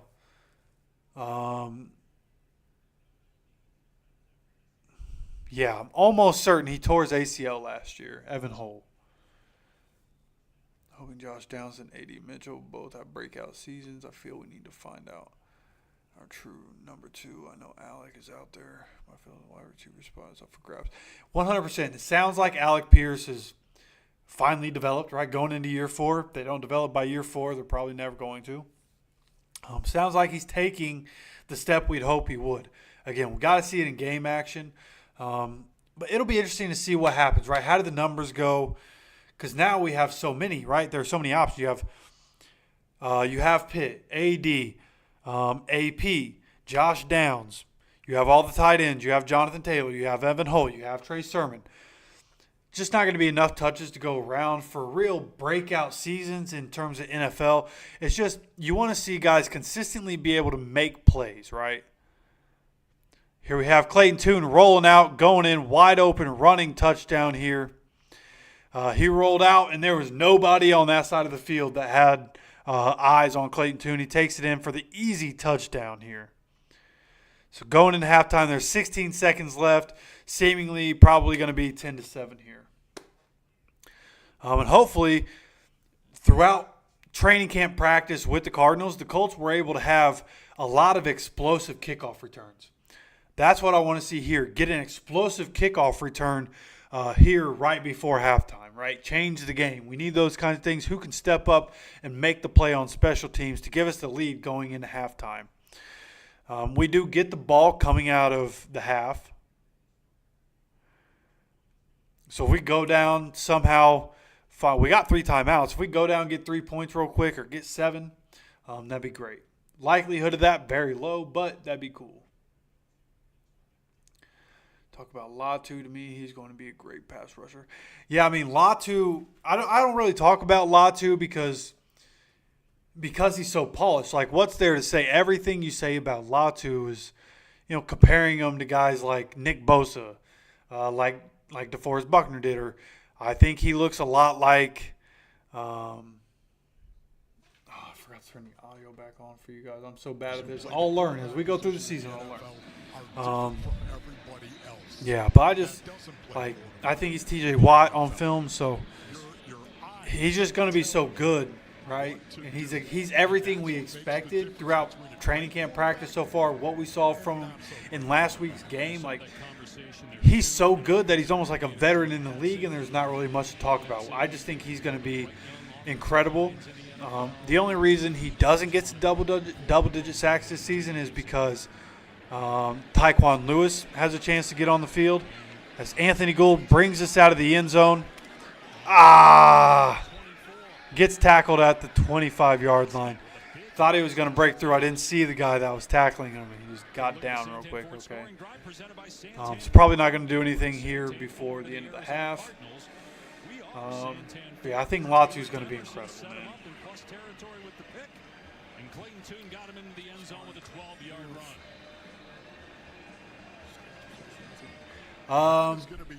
Yeah, I wouldn't be mad if we could.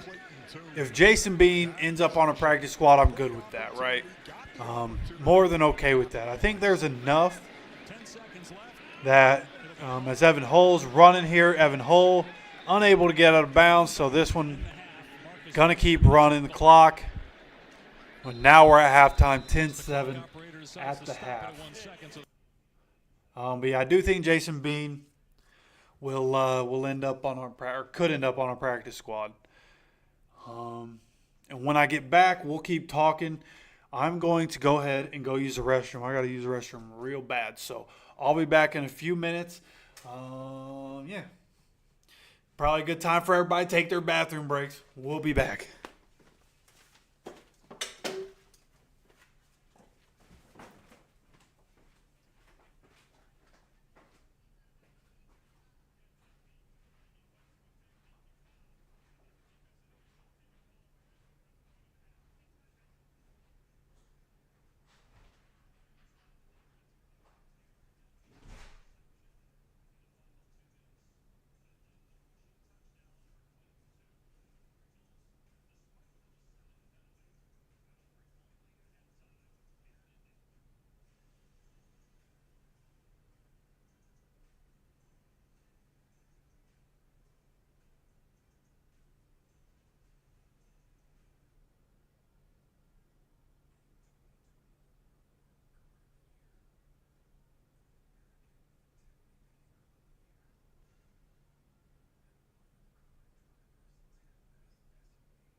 coming back.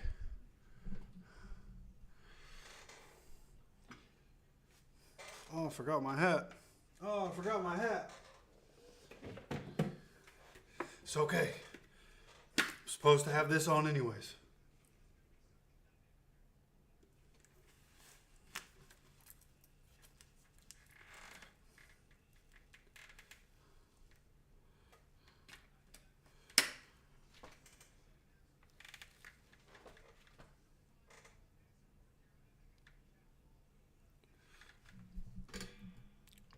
Woods left the game with a toe injury. I didn't even know Woods played in this game, bro. What?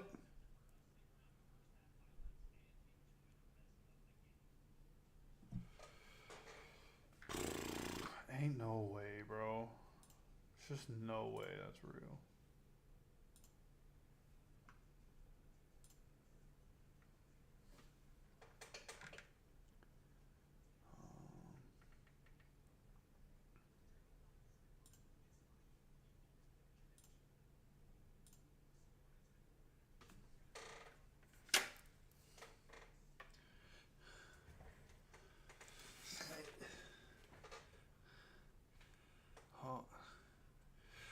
Trying to connect some Bluetooth. There we go. Yeah.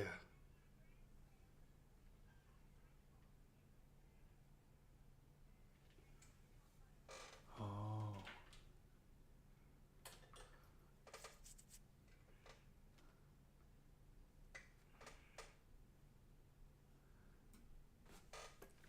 I'm gonna figure it out.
It's not connected in. I don't know. I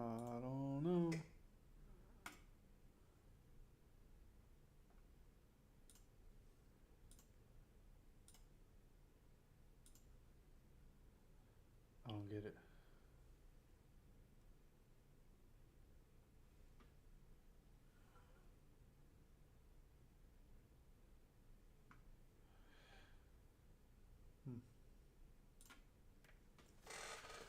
Okay. What we got going on here?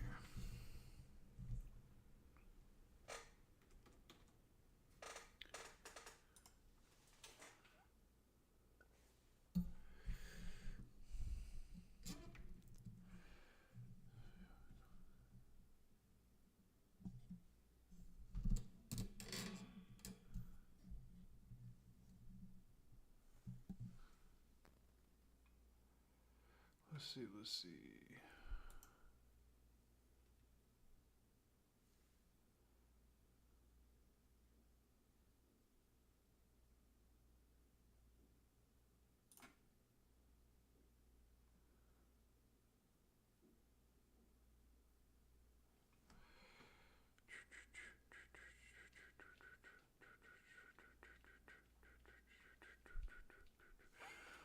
Sorry, still trying to figure out how on earth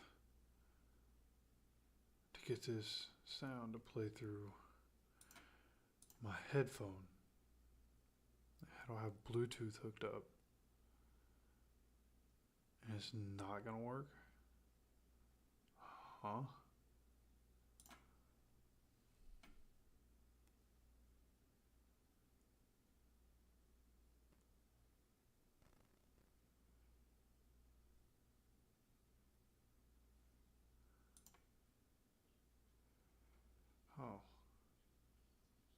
Okay. I figured it out. Gang.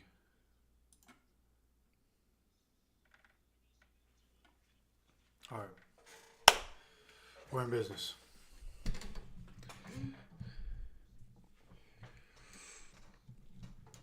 Woods or Ali Collins? Oh, that's why I picked up my phone. Bro, there ain't no way Jelani Woods is hurt. That can't be real.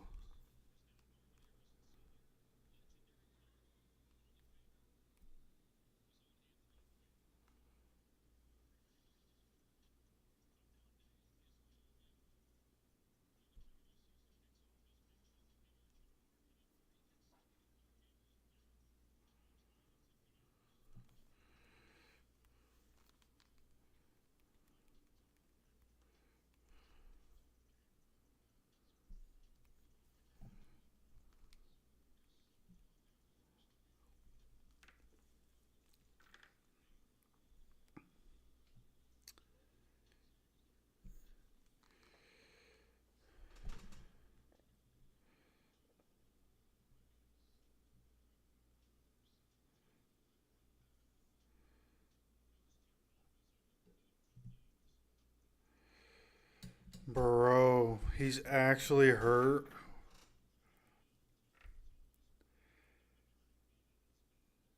A toe injury, bro.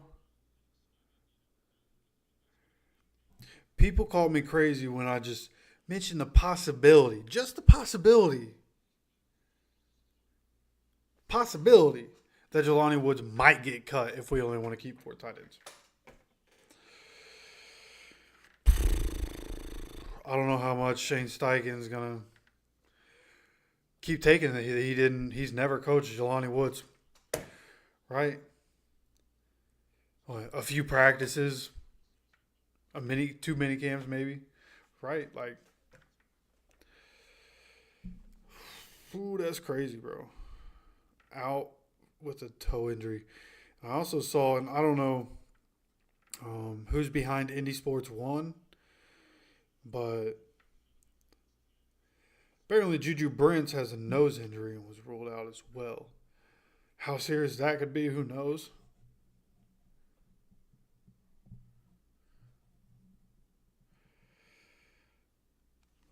Just want those guys to stay healthy. But here we go, starting to get back into the game here. Yeah. Colts receiving the kickoff in the second half.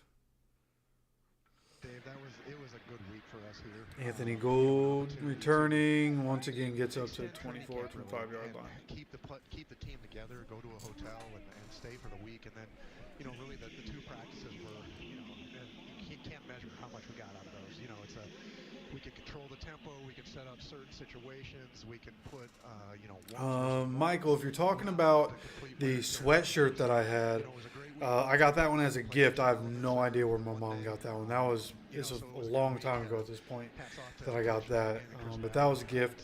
This shirt I got, I think during the season last year on the Colts website.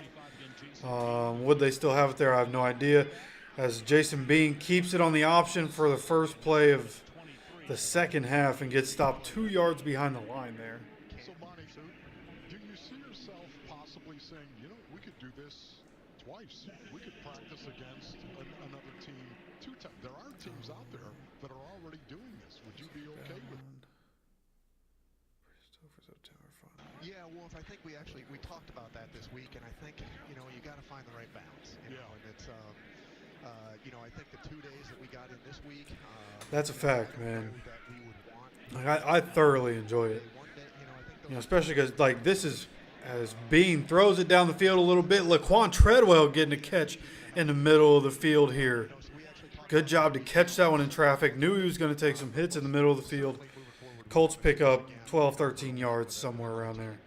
Operating now at the 37-yard line, Cardinals side of the field. Hurry up offense with a handoff here from Jason Bean to, I believe, is Evan Hull that was going to. No. That is Xavier Scott that's in the game right now. Well, Dave, I think the big thing there is it's continuity, right? Like we've got wow, Xavier Scott getting on the field. Bean, Scott, Treadwell. So it helps names that people know, but can they put it together here? Scott goes to the bottom of the field here. We go with an empty set. Jason Bean, obviously, at quarterback. Getting the ball out quick, and receiver not on the same page as Jason Bean right there. Jason Bean, I think, expected him to go up and run a comeback maybe. Receiver seemed to run up and took an out. Didn't know what he was doing there. So, that's where we've made strides, and really looking forward to really teeing it up again when we have to go out there to Buffalo. And it's really noticeable. I mean, Wolf and I have been around this franchise for 2+ decades. Wolf, even more than that as a player, and it's noticeable that Here are 3rd and 8 for the Colts. See what Jason Bean and the offense can put together here. Try to extend the drive, dropping back. Gets the ball out here to the running back. Or no, that's Laquan Treadwell, who does a good job spinning to the inside. Dodged a guy and got up for a first down. Great job. Started on the left side of the line, ends up on the right side of the field in a good spot for the quarterback. Picks up a first down. What we're looking for in a person. So accountability, maturity, dependability, toughness, smarts, like those are all things that we place a high degree of emphasis on. It's hard to win in this league, and if we're fighting against those things. Hey, I'll take a Johnny Unitas doppelganger. I'll take that any day of the week. Here we are, pistol with Jason Bean. Hands it off here to Xavier Scott. Xavier Scott, good vision here and great cuts, pushing up. Gets right at the sticks. I don't know if they'll give us the first down. That was right at the sticks. A good job there by Xavier Scott, who is wearing the Guardian cap. Just a good job right there. Solid run. Real patient running right there. Just really impressed with what I just saw, honestly, by Xavier Scott right there. You guys saw it there in the first half, around the edge, and then the ability for him to turn it on. Good thing you know outside of the pocket. So, I think his ability to rush the passer. That's how my uncle is. Natural feel, and then when you add it on to Xavier's stuff starts not going the Colts' way, that's when he's going to start getting loud. Ooh, who is that? 49. I think that is Eric Tomlinson, if I'm not mistaken. Catching traffic, gets popped. Okay, one of the tight ends fighting for a roster spot, fighting to possibly be on the practice squad. Great job. Not the best area to throw your receiver into there, but a good catch by Tomlinson. Then Xavier Scott popping to the outside. Another impressive run here by Xavier Scott. Takes the handoff. There was nothing there for him. And just stutters a couple guys out of his way and is able to pop that thing all the way to the outside and gets like 6 yards or so, but turns something out of nothing there. Just a really good job right now by Xavier Scott. I like what I'm seeing from him right now. And I'm not going to lie to you, like just what I've seen from Xavier Scott in this drive, like, is it likely that he would get a roster spot over Tyler Goodson? Probably not, but if I'm coach, I'm looking at what's happening right now and seriously going to have to consider that one. Here's a good throw to the outside. Quick play here. Getting the ball out. Laquan Treadwell with another catch. Love seeing him and Jason Bean get some work. And, again, I think it's interesting if you were here for the beginning of the stream. We had talked about, who was going to be the second quarterback to go. Jason Bean over Keaton Slovis, I think, is something to watch there, which is why I'm interested to see what happens with this drive. Obviously, Jason Bean throws the interception on the first drive of the second half, or on the first drive that he got in the game, whatever. But what they're doing right now, the offense working really well. Xavier Scott up the middle, breaks a tackle, lunges forward for a touchdown. Really, really impressive drive. Jason Bean making some good plays. Receivers, Laquan Treadwell making some good plays on this drive. Eric Tomlinson making the catch in traffic while getting popped. Great job. Xavier Scott caps it off, having a really nice drive. And I want to see Xavier Scott get some more reps in this game. Hopefully we see Jason Bean get on the offense. Laquan Treadwell, I want to see them continue to operate the offense and see what we can cook up. Really like what I just saw on that drive here by the Colts offense. Like what I saw a lot right there. Here you have, wasn't paying attention. I don't know if that was Matt Gay or not, but that's right down the middle of the extra point. It's now 14-10, Colts on top. Love to see that. All right. Let's see what we have here. The helmet. Yeah, hey, Reggie, for anybody that might be a first-timer here, hasn't seen the helmet before, I'm usually wearing the helmet in games. I completely forgot to put on the helmet and switch from the hat when the game started, but this is the normal look. And hopefully at some point throughout this season, I'll be able to get a Revolution Speed helmet at some point. Potentially even one of the black ones. Over time, I want to get multiple Colts helmets. Hoping to get an upgrade at some point through this season. Excuse me.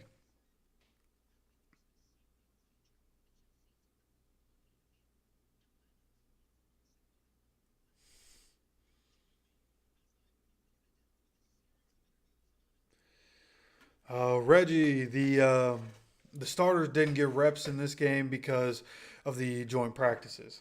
We had 2 joint practices with the Cardinals, and because of that, the starters, no need to play, right? Especially the offensive starters. Like, if you look through the early part of training camp when the Colts started to put pads on, and then look at the joint practice, or then the first preseason game, those early practices plus the preseason game, Colts starting offense didn't do well. But then when you end up looking at what the Colts were able to do with pads on against the Cardinals, it gives you a little bit of hope. Offense really started to get together and started to click. Offense was able to dominate both days, which was great, right? Passing offense was going off. Running offense found some success.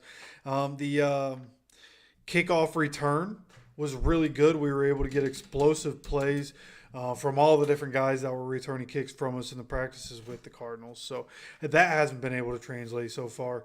But luckily the starting offense was able to dominate practice. And because the starters performed well in practice and because the starters got so much action against another team in practice, there's no reason to have the starters play. Go ahead and rest them and have competition between the bottom of the roster guys and see who has the best chance to make it, who's going to end up in the game. And on the 53-man roster, that's what I meant to say. So we have kickoff for the Cardinals. That's 25-30, 35-40. Breaks a tackle and finally gets tackled at the 42-yard line. Another big return. Got to like the 40-yard line before anybody even touched him. And that's what I noticed last week, and that's what I noticed this week. Our kickoff return or our kickoff coverage is not good through this preseason so far. So hopefully that can, as you get into the season, it gets better. But right now, kickoff has not looked good through the first 2 preseason games. Starting here at the 42-yard line is Cardinals. Clayton Tune still in the game for the Cardinals at quarterback, but starting with the run here. Gets 6-7 yards. There is a flag on the play. Be interesting to see what they call here. It was a big hit, maybe dropped the crown of the helmet. This might be on offense, though.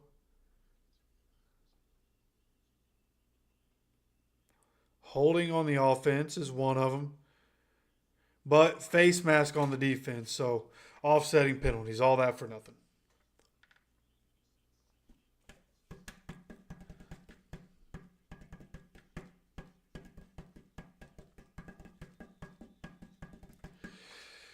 I should be talking about Jelani. No, I didn't hear anything during the game about Jelani. I didn't have my headphones on.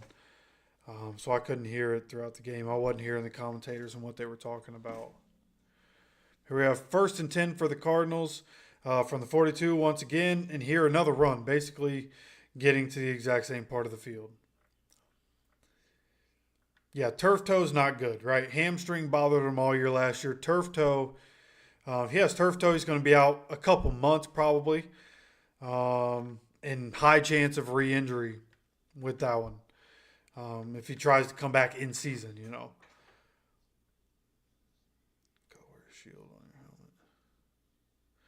Here we are, outside handoff here. Isaiah Land all over that one. Great job by defensive end getting to the outside and getting the running back down in space.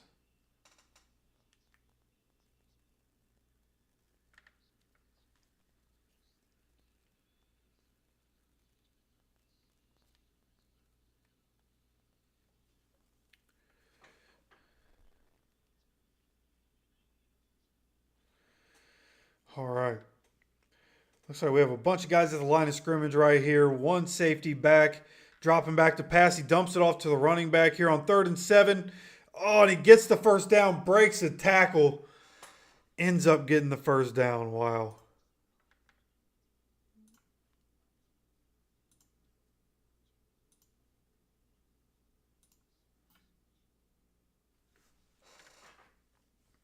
Now, he just said Michael Carter does something special. Brother broke a tackle. Come on now. Come on now. Here are 1st and 10 for the Cardinals. Play action, rollout.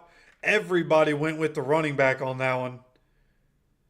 Obviously, pass complete, dumps it down to the tight end.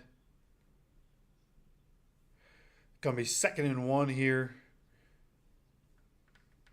I believe they are near the 30-yard line on the Colts side of the field.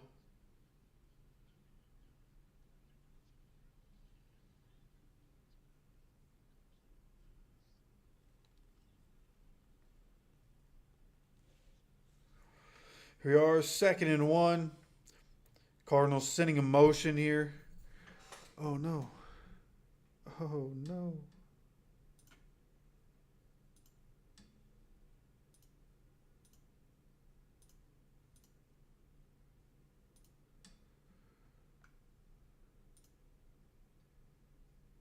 No shot.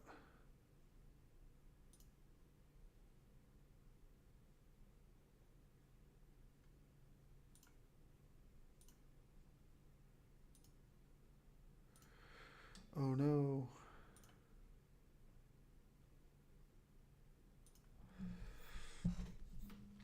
So at the current moment, stream is not working.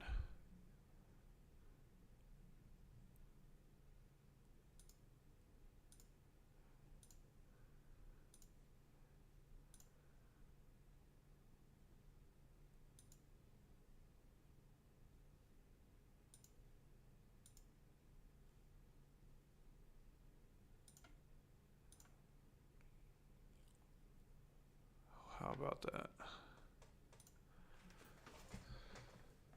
No fear. I have a backup plan.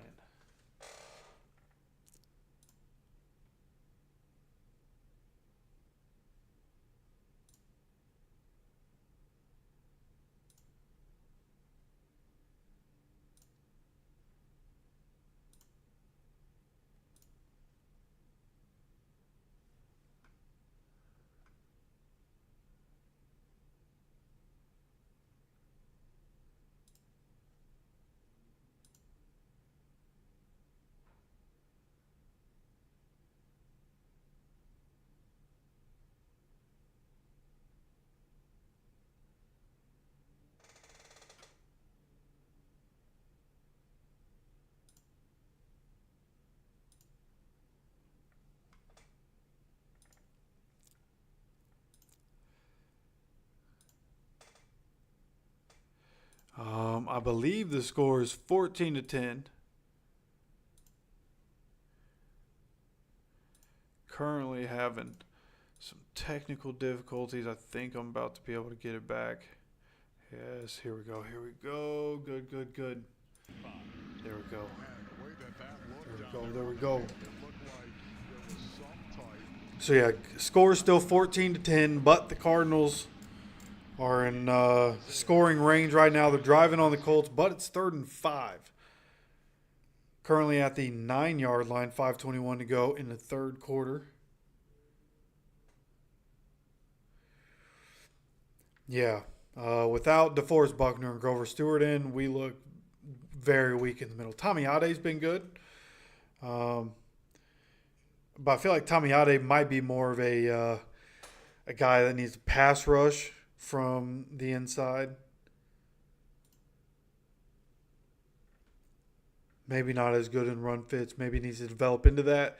Who knows? But yeah, without Grover and DeForest on the field, it's tough.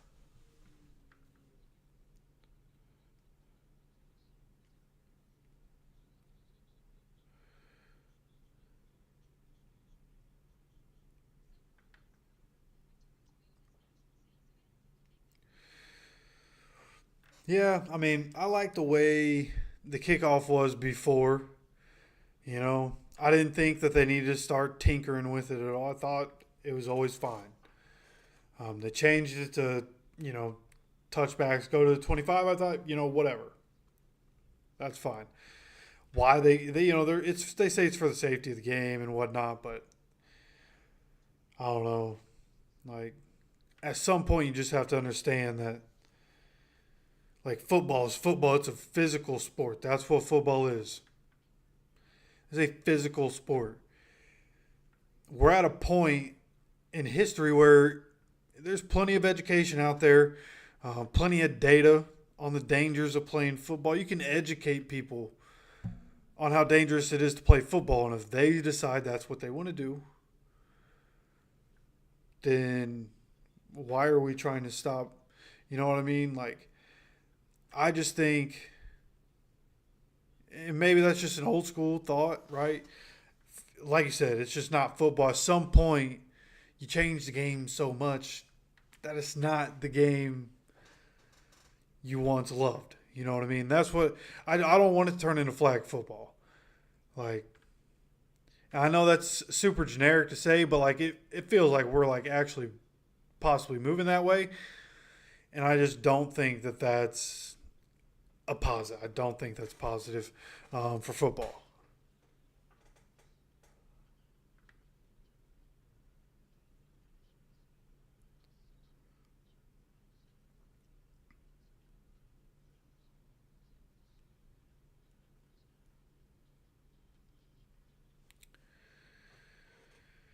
All right.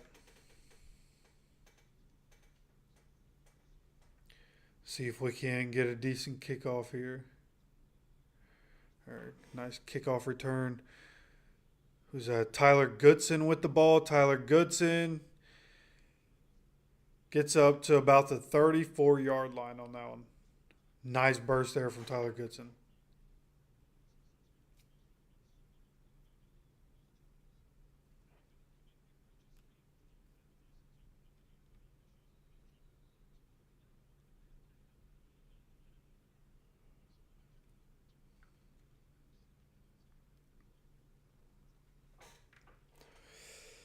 All right, looks like Jason Bean is still in. 5:01 to go in the third quarter.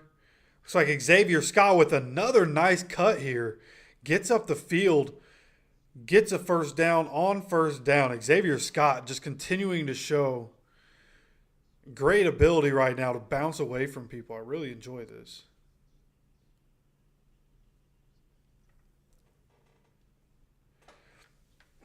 Yeah, I'm gonna get Madden. Not sure when I'm gonna be able to right now. Life be like that, but I'm hoping to be able to get it soon. And when I do get it, we will stream Colts Dynasty on this channel. Here we are, 2nd and 1. I thought it was a first down. It's 2nd and 1 here. Jason Bean passing to a wide open Jordan Murray. Jordan Murray spinning upfield, getting to about the 27-yard line here on the Cardinals side of the field. So 2 good plays here for the Colts to start this drive, and all of a sudden we're in scoring range. Jordan Murray just gets left alone. They just showed the replay of this. Just gets left alone. Nobody goes with him. Everybody playing the underneath routes. Jordan Murray turns upfield, wide open. Great job by Murray. Great job by Jason Bean to hit him. So here we are. Xavier Scott in motion going out. Jason Bean, QB draw, design QB draw. Jason Bean stiff arming a guy, gets tackled, gets this up to the 15-yard line is where he's going to be marked down. Good job, Jason Bean following his guy. I think that was Tanner Bortolini that got out in front of him. Real good job here on this drive. Just good play, big play, big play. That's how this drive is going right now. Really like what I'm seeing.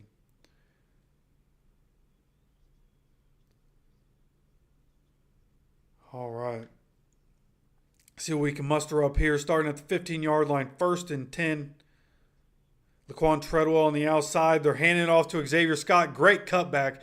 Saw the linebacker rushing into the line where if he would have tried to hit that hole, he's only getting a yard or two. He makes a cut into the middle of the line, ends up picking up 4 yards, I believe it was. just continuing to really impressed with what I've seen from Xavier Scott in this game. It is going to be 2nd and 6 here for the Colts. Yeah, no doubt. I'll 1v1 anybody that plays channel. I'm not going to sit here and act like I'm a pro. I'm a pretty average video game player in all facets. But, yeah, I'll do that. As we have 2nd and 6, handoff here to, I believe that's Trent Penix. Is that 36? I think that's Trent Penix getting the handoff there. Gets up for a couple yards.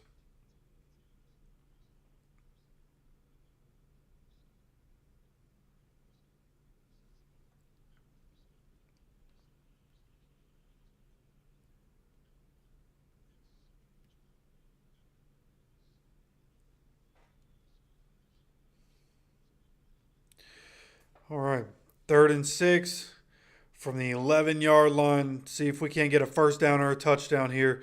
Jason Bean drops back, pressure's on, and he has to throw this one out. Going to have to settle for 3 points, hoping to make it 17-13. There's a flag out.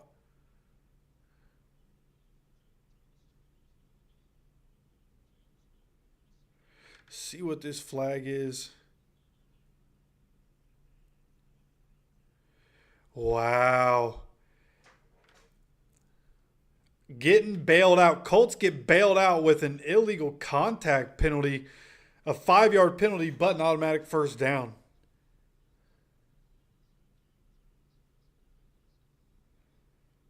Illegal contact. Wow. Now it's Jake Witt that got beat around the corner there. Blindside blockers just not doing a good job right now in this game. 1st and goal here, though. Handoff to Xavier Scott. Xavier Scott and the offensive line powering forward. Going nowhere fast. End up getting up to the 4-yard line, I believe.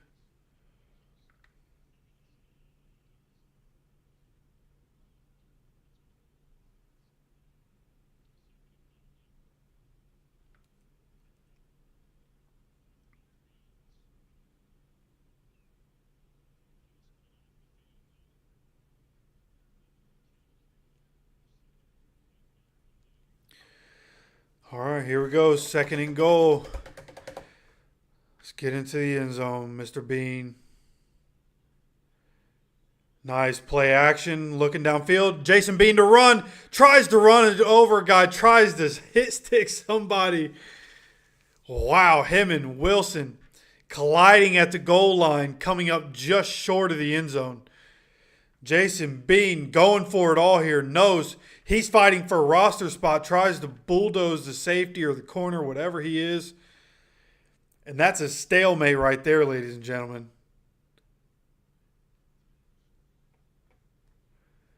Just comes up short. But good effort right there by Bean. Just inside the 1-yard line.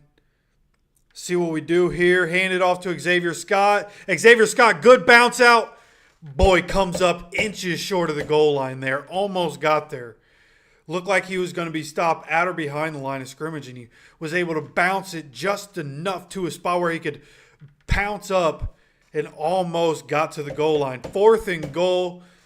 That's the last play of the 3rd quarter. I forgot to turn the game audio on for you guys again. I'm sorry.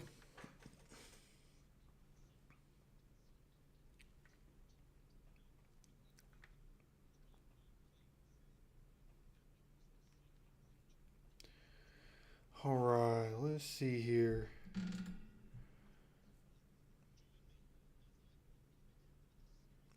Need a touchdown here. Definitely going to need a touchdown here. Not only because I want us to win, but, you know, over 35.5. Need us to score. Steelers are losing 6-3 in the 3rd quarter. What a boring preseason game, bro.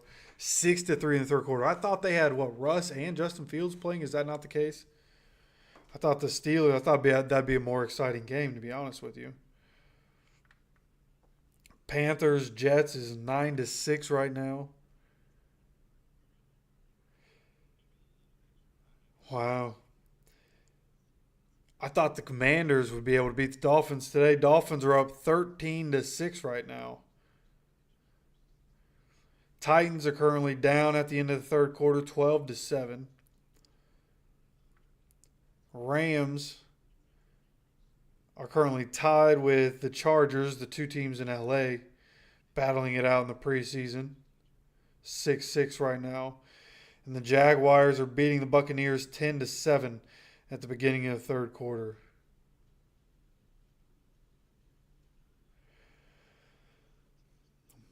Sounds like a lot of these games kind of suck today. And I had heard somebody going into last week's preseason games talk about how last year a lot of the overs hit throughout the preseason. This year, not the case. There's a lot of low scores throughout the NFL right now. The Seahawks 12-7, Tennessee leading in the fourth quarter. Rams, Chargers, Jags, Bucks. Week 2 of the preseason. Cardinals will be in. Can you guys hear the game okay? Or is it too quiet? Wolf and I will be on the radio for that one as CBS will have the national TV broadcast. And then the Cardinals open the regular season in Buffalo September 8th. Fourth down and goal on the 1. And the Colts not Here we go. surprisingly here in the preseason, maybe in the regular season too. Going. Get this in the end zone. We're coming out in the pistol. Jason Bean keeps it. Jason Bean goes to the outside. Jason Bean gets in the end zone, baby. Touchdown, Colts, baby. Let's go.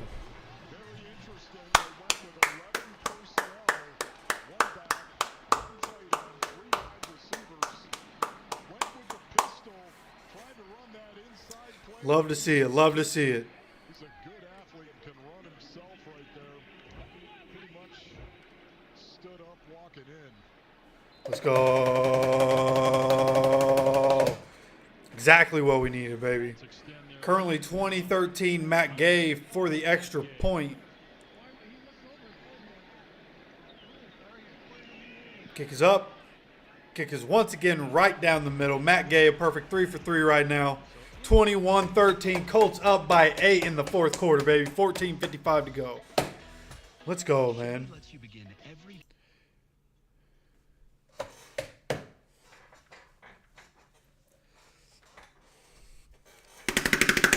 Jason Bean touchdown, baby. Love to see it.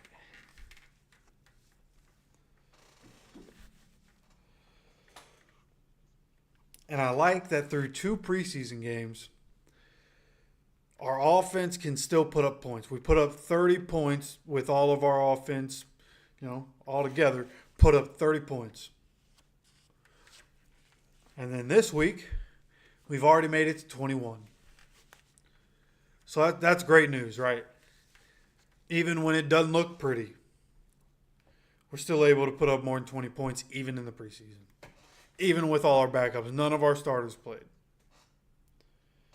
Love to see it, man.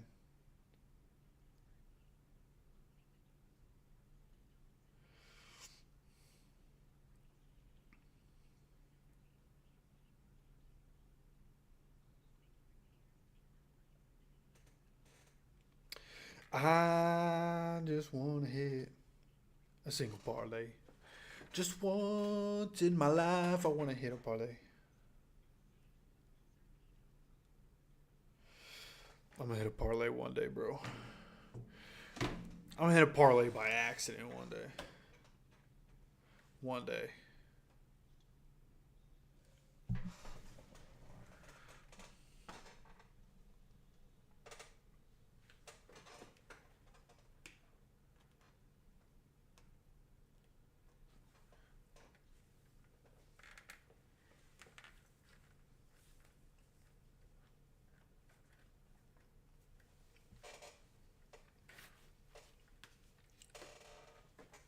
Trying to eat with the helmet on is very difficult.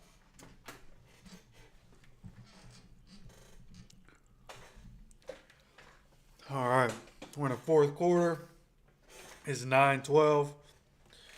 Y'all are probably kicking back, chilling, bro. I'm going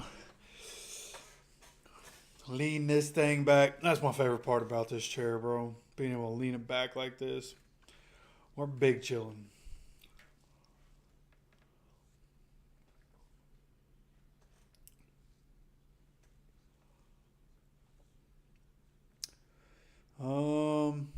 Do I think we can beat the Chiefs?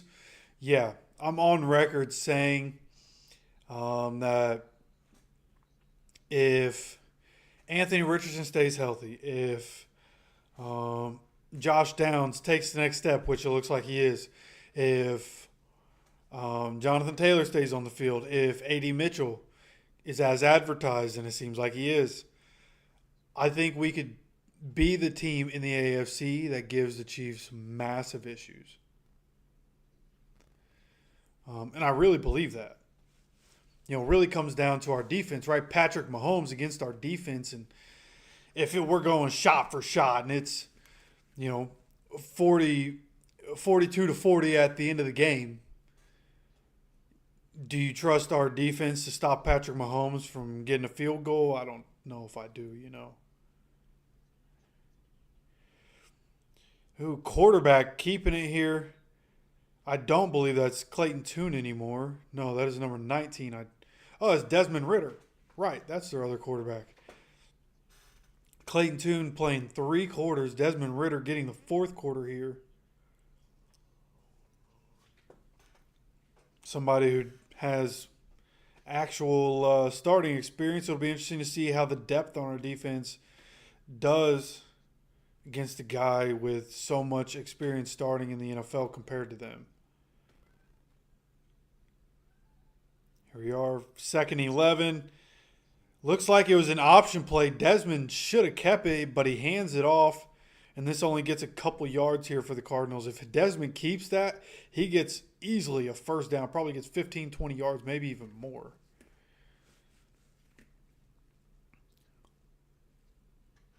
I mean, this is basically a Johnny U helmet, right? Probably not quite back that far, but... Well, I guess no. They were a little different back then, a little different shape. That'd be pretty sweet. Old school helmet one day like that. That's what I want. Like a collection of jerseys. I want a collection of helmets at some point. As Desmond Ridder, 3rd and 7, just off the mark. His receiver had a little bit of separation there. If he just throws a good pass, his guy's able to catch that. Just a bad pass by Desmond Ridder.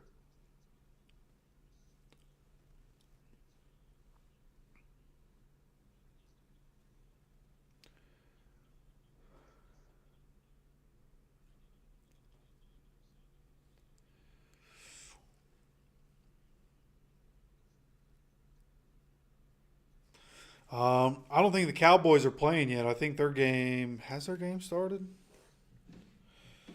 Looks like we're going to get a return here on the punt from Anthony Gould. Anthony Gould, unfortunately, only gets up to the 17-yard line. There is a flag on the play.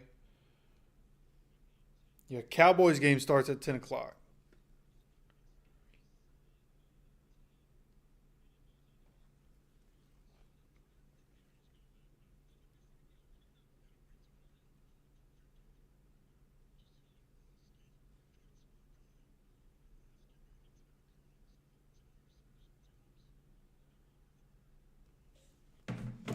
Holding against the return team.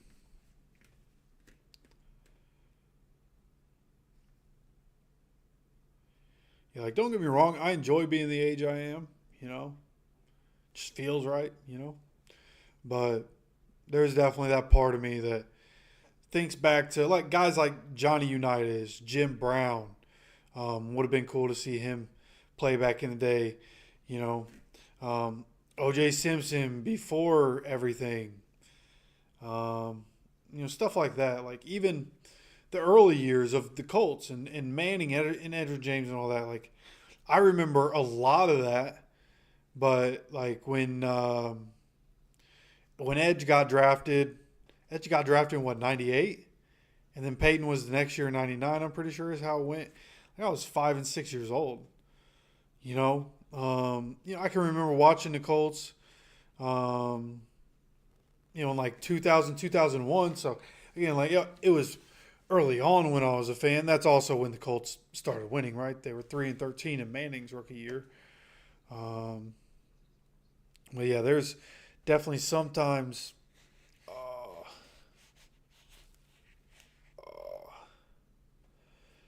sorry. Yeah, there are definitely those times when I wish I could go back in time just to be able to watch those guys. People talk about him like Fran Tarkenton, another one, right? Somebody that doesn't get talked about in the grand scheme of history a lot. But him, Otto Graham, go back, watch some of the greatness of the old NFL would be really cool.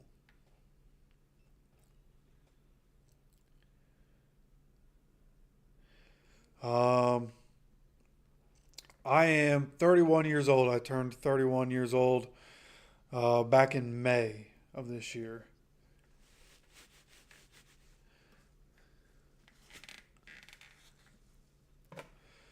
So I'm an early 90s baby. You got to make that distinction, you know? I feel like it's more late 80s, early 90s are more together than late 90s are kind of their own thing and into the next generation. Early 90s is the GOAT generation. Say something. What's up?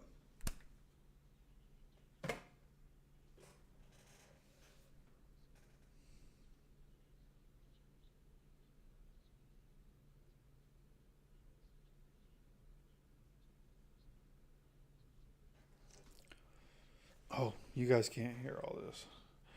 I keep forgetting. Right now, I'm they're sorry. going to be able to line up and baffle a lot of defenses. They're going to be able to power 'em, punch 'em They in just the keep face, showing this run tip the rhyming guy, pass, man. This little such playthrough defense as well, and use play thing, action this to video. throw the ball. Like, If what are we that doing? kid can be All right. Jason Bean scores a touchdown. He's now out. Keaton Slovis is going to take over here in the fourth quarter. See who the running back is. That looks like it's probably Trent Penix. I think that was number 36 there. Been this excited about a player in a long time. You're right, David. It's just because of what I think he's going to bring once again. He's nowhere close to where he's going to be at some point in time, but these reps that he's getting right now in the preseason. Colts 2nd and 6 here. All joking aside about how much Got a stack up top. Single receiver on the bottom of the screen. Play action pass, Keaton Slovis. Pass breaking up, going to Eric Tomlinson in the middle of the field. Looks like their nickel corner, probably. Getting his hand on that one. Pass, breaking that pass up. so far through camp. But back to Ryman Wolf. Very productive as a blocker. Caught about 2 passes per game. Wasn't heavily involved in the passing game, but 7-minute delay is actually kind of crazy. trying to build. I know what I watch on has a delay. 7 minutes is kind of crazy. It's not usually like that. I don't know why it's currently like that. Ooh, Slovis drops back, gets time, and makes a nice pass down the field to Sluica here. Good job by Slovis there. Takes his time, moves his feet, sets his feet. And a good pass right there, right at the face mask of Sluica down the field. It looks like he was coached by Graybeard as well.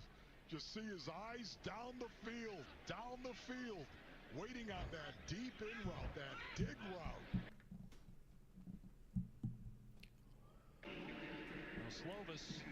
Yeah, appreciate you, Young Empire, man. Happy belated birthday to you. Early on about his potential in the NFL, and despite the fact that that attention subsided, there's still a lot of people around the league. Boom, boom, boom. 2nd and 10. Here we go. Keaton Slovis is a sleeper. It's somebody out there who could end up playing. Coming out in the pistol formation right now. Trent Penix gets stopped behind the line. Nowhere to go right there for the running back. Gets stopped quickly on that one. Got Arlington Hambright out there on the field right now. Big number 6 foe. Come on, man. Let's get Laquan Treadwell involved.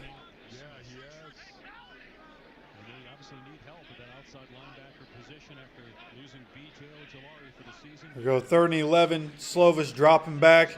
Oh, ball gets knocked out of his hand. I think the Colts fall on it, though. Luckily, the Colts are able to get to that one. There's a flag on the play. Colts got the ball back. A lot happened on that play. Lucetta. Oh, my goodness.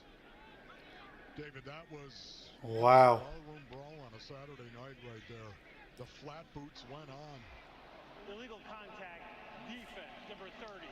5-yard penalty. Illegal contact, number 30. Colts offense once again getting bailed out. I'd like to see a replay of that. That penalty where you just make contact with a guy and it does nothing to do with the play because it's an automatic first down penalty. Very interesting. What a great rush, though. Look at this four-man rush right here coming around. That is Oh, he had his read. He knew where he wanted to go. He pump faked it, and then the guy came through and batted the ball out when it was already behind his head. Here we are, 1st and 10 from the 41. Trent Penix on a run here, getting dragged down for only a yard or two. Last year, he played some games at fullback. loved it. You kidding me? You put your hand in the dirt, your toes at 5. That's crazy. I'm that far Somebody's going down, bro. And it might be you. And look at it. My betting app is only a minute ahead of me. That's usually about right. Here we are, dropping back. Slovis with time to throw. Dumps it down here to Greg Ward, one of the newest Colts members. Spent some time in the XFL. Spent some time with the Eagles. Has that familiarity with Shane Steichen. Ends up here in Indy. Ethan Fournier is the guy that he replaces, basically. Took his number. Slovis dropping back, throws it up. Ooh! Yeah, that was... Okay, Jordan Murray is completely fine. He gets up fine. Slovis overthrew Jordan Murray. Jordan Murray had to dive for the ball. And just like Pitt got hit last year in the helmet, it was about to be a play like that. That one looked like it was about to be nasty. It was helmet to helmet. They are pulling Jordan Murray out. You know, of course, they're going to want to evaluate him. He looked fine, though. He actually, got up normally. He didn't look like he was stumbling at all. He looks fine. But once again, Colts getting a penalty that helps them get down the field here. That one was legit. Illegal contact is more of a bailout penalty, but this one was legit. So here we are, the 37-yard line. Cardinals side of the field. Slovis throws it out. I don't know what he was expecting the receiver to do on that one, but Slovis throws it behind the receiver and the DB, ends up out of bounds. 9:21 to go in the fourth quarter. Where I'm at. When I realized I did not pack a dress shirt. David, I'm just saying, as a safety precaution, I think it's very important. People realize how important it was to have a dress shirt. Well, normally Wolf does See not what this offense can cook up here. And if he does, it's usually just a pullover with the Cardinals logo. 2nd and 10. Looks like a play action here.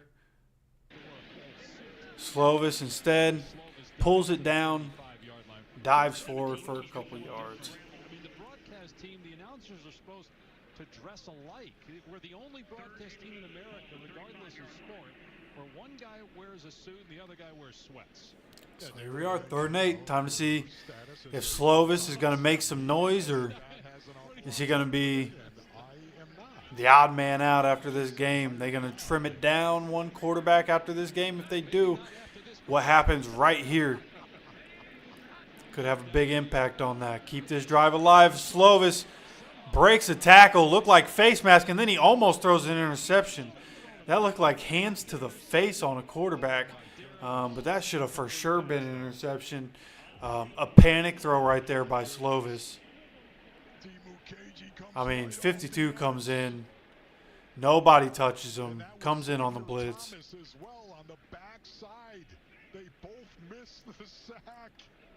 Unfortunate. Oh, man, that is big. Probably could have thrown it to Trent Penix and done something there, but instead almost gets out. Should have been an interception. Here we have Matt Gay kicking a 53-yard field goal. He's on the right hash here. Kick is up. Kick is pushing left, and kick is no good. Pushed it way too far left and no good. Took the officials forever. That's what Jonathan Cannon was saying. Why did it take the officials so long to signal incomplete? So last game, Matt Gay misses a 54-yarder. In this game, Matt Gay misses a 53-yarder. Not ideal.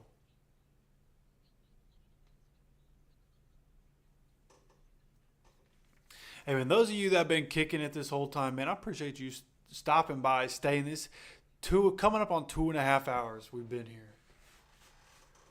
All right. I appreciate you dropping by, man. A preseason game, none of the starters played. Joe Flacco didn't even play in a preseason game, and y'all been chilling, man. I appreciate y'all.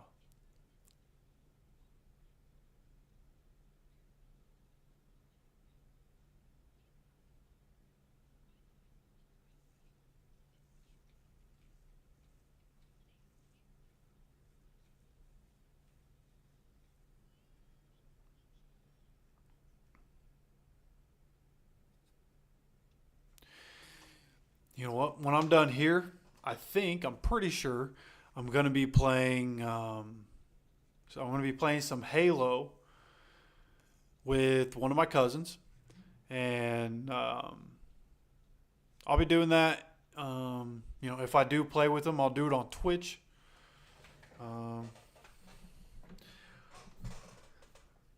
See if I can't.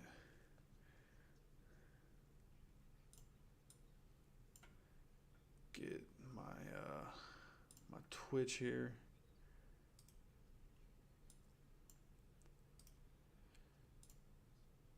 I don't get to stream on Twitch as much as I like, but I do play other games. I'm a big time gamer, right? Got the PlayStation buttons. Again, very average gamer, but if you guys wanted to stop by at any point and watch me play some games, go ahead. I hope to be streaming on there more soon. When I move, I'm going to be in a place of more privacy. My setup's going to be in more privacy, I assume, and I'll have a chance to be able to stream more. That's what I'm hoping. Right? It's also time. Do I have the time to do it, kind of thing? But should be playing with my cousin. I'm actually going to go ahead and text him real quick.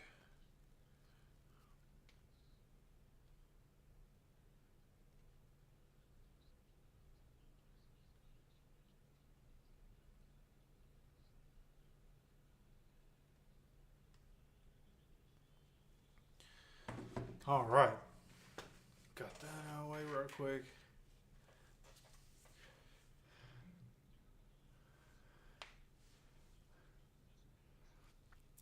Hell yeah. One day I want to have the time to learn the guitar. I have a guitar. I was gifted a guitar. I have 2 guitars, matter of fact. It's just about having time, right? Having the time to put into learning it. I have a full-time job, making content, doing my homework, right? Like, what I do takes a lot of time. So it's more about having time and the other things trying to do in life. But one day I will learn how to play guitar. Hell yeah. Hey, what's up, Mike? No problem, man. Appreciate you stopping by. It's never too late, man. Just appreciate anybody that stops by for any of these streams. You know what I mean? So we have 3rd and 4 here for the Cardinals. They went deep and missed it on the first one. Oh, and an overthrow here. Tips off the receiver's fingertips. Once again, Desmond Ridder getting off the field quickly here. Between penalties and Desmond Ridder in the 4th quarter, Colts easily going to be able to get the win, right? Anthony Gould, once again, back there. Every return, he's been back so far this preseason, which is interesting, right? Just like, you know what? We don't want anybody else getting these reps. We want our guy to get the reps in live game. He fair catches at the 10-yard line.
What's up with Matt?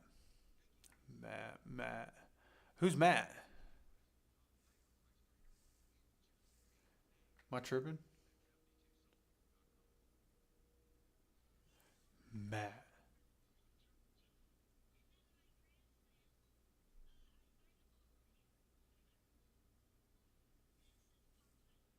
I'm not going to lie, Mike. I have no idea who Matt is.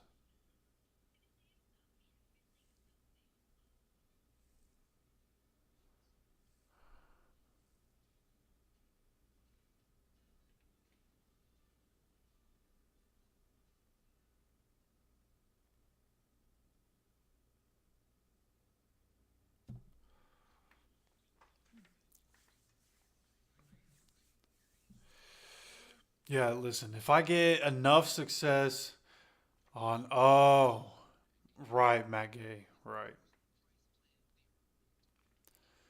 If I am one day successful enough on YouTube to be somebody that might be able to do YouTuber videos and how to become a YouTuber and stuff, like, I'll be living a good life, yeah. That would be great.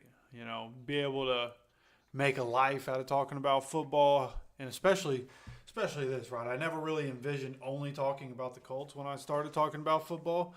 But now it's like talking about Colts is something I love. It's something that you guys love. Like, the passion between me and my fans, like, it's always going to be there because we have that one thing in common, right? And we can rally behind that, right? But yeah, no, Matt Gay. I don't know, man. Like, in Matt Gay's career, you look at Matt Gay's career numbers. Typically, he struggles between 40 and 49. If you go under 40, he's usually automatic.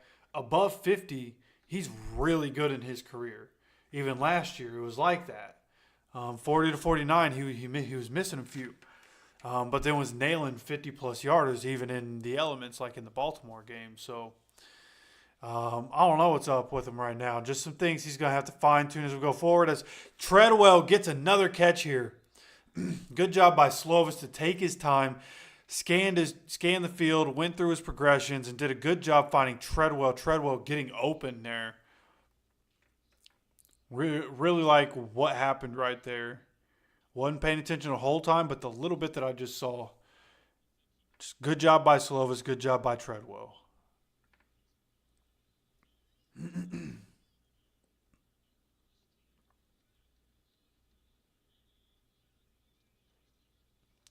Here we have a handoff to Trent Penix. This time able to bulldoze his way forward for 3 or 4 yards before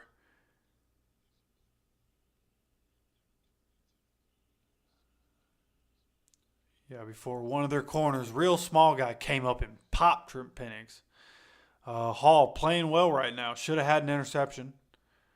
But number 30 for the Cardinals playing well right now. Looks like somebody definitely making a case for him to be on the team. So we have Keaton Slovis to Treadwell for just a couple yards. Quick out and come back. Treadwell looked like he got popped in the back right there. Getting up a little slow right there.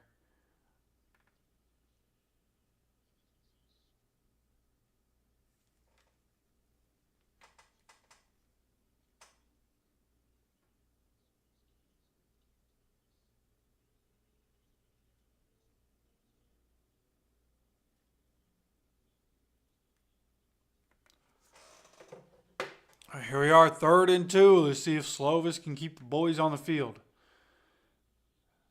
Xavier Scott's the running back that's in. Another quick pass here. Essentially the same thing. Another quick comeback, this time to Sluico on the inside.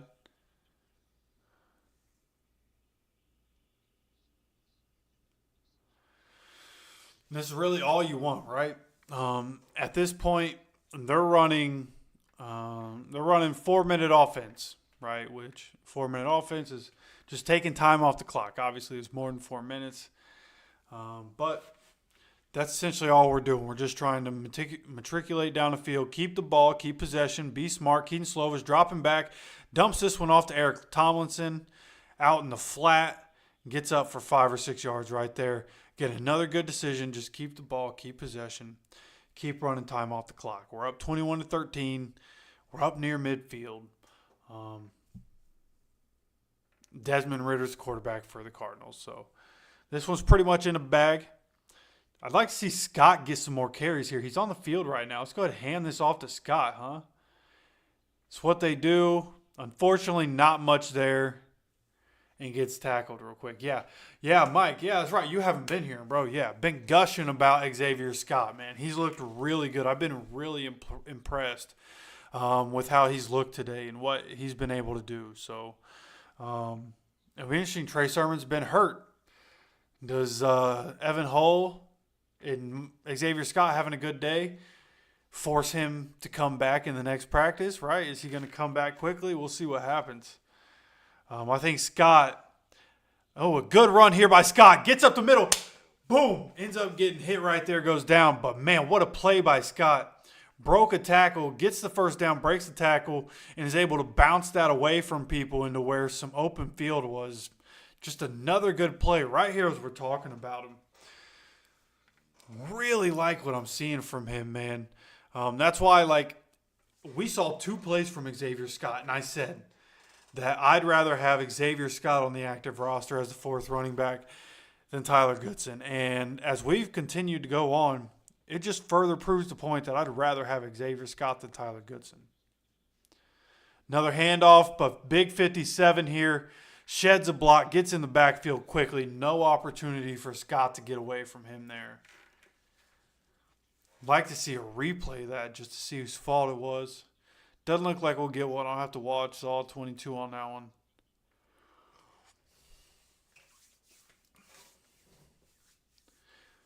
All right. Oh, well, we're down at the 2-minute warning. That's what this must be. Not 2:59. What are we taking a break for? Somebody calling a timeout? What are we calling a time? Forgot to turn the desktop audio on again. I'm so sorry.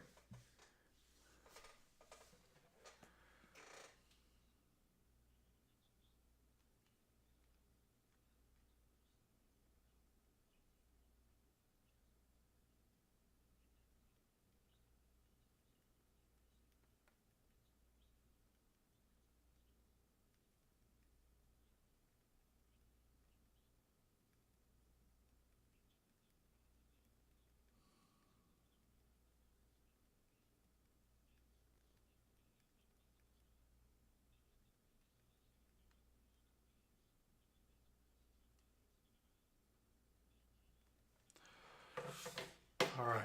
I think I'm going to be able to play some Halo with my cousin. Let's go.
fact that he's got low legs and a long trunk, David.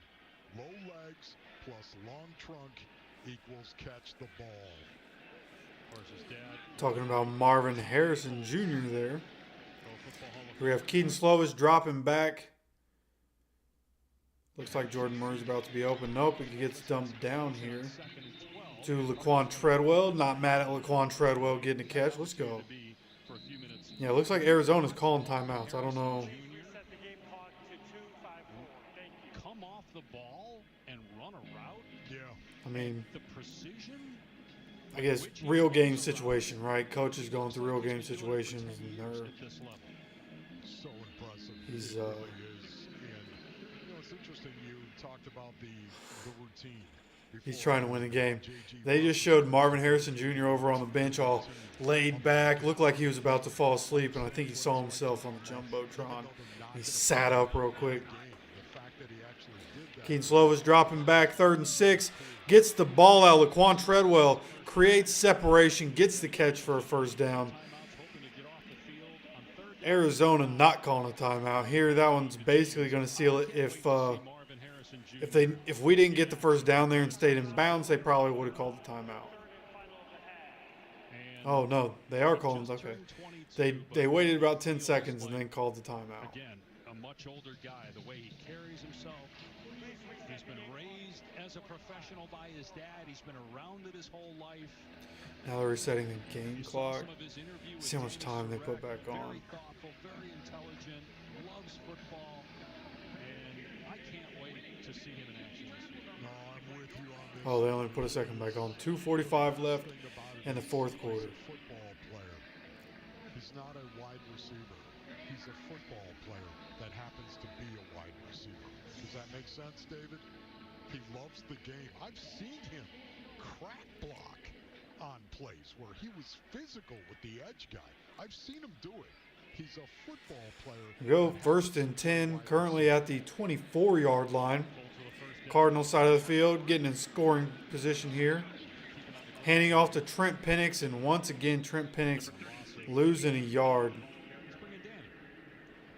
Marvin Harrison Jr. returning to Lucas Oil Stadium. He's no stranger here, watching his dad play Okay. here and be inducted. Every time I've ever said Trent Penix in this game, what I really meant was Demetric Felton. I just saw Felton on the back of his jersey. I thought Trent Penix was number 36. Oh, right. We waived Trent Penix. I'm such a dumb. I forgot we waived Trent Penix. Number 36 is now Demetric Felton. Oopsie. Great receivers they've had the last few years there. And, Paris wasn't, saying that the other guys weren't great. He just said you could tell with Marvin Harrison Jr. that There we go. Now we are at the 2-minute warning. the meeting room for the first time. And they watched him practice for the first time. He was something special.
Yeah, Paul, for sure. I thought Nick Cross, he was all over the place. Like, being noticed in a good way is exactly what you want when you're in a position battle. Nick Cross was everywhere today. He saved a couple plays.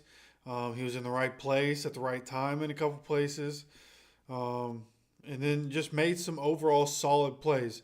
Working down near the line of scrimmage, being reactionary. It's what you hope from a young player that's developing in a system. You want all your players to be able to just be able to react, and to be able to get the job done. And Nick Cross today, he was more reactionary, and I thought he did a good job. Yeah, I'm right there with you.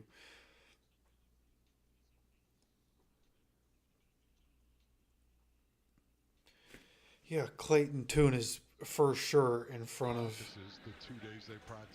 Desmond Ridder for the backup job, without a doubt. Keaton Slovis here. Looks like another handoff here. Demetric Felton with a nice cutback. Gets up for about 5 yards. Easily his best run so far. Just hasn't been a whole lot of room for him. But again, a good cutback right there by Felton.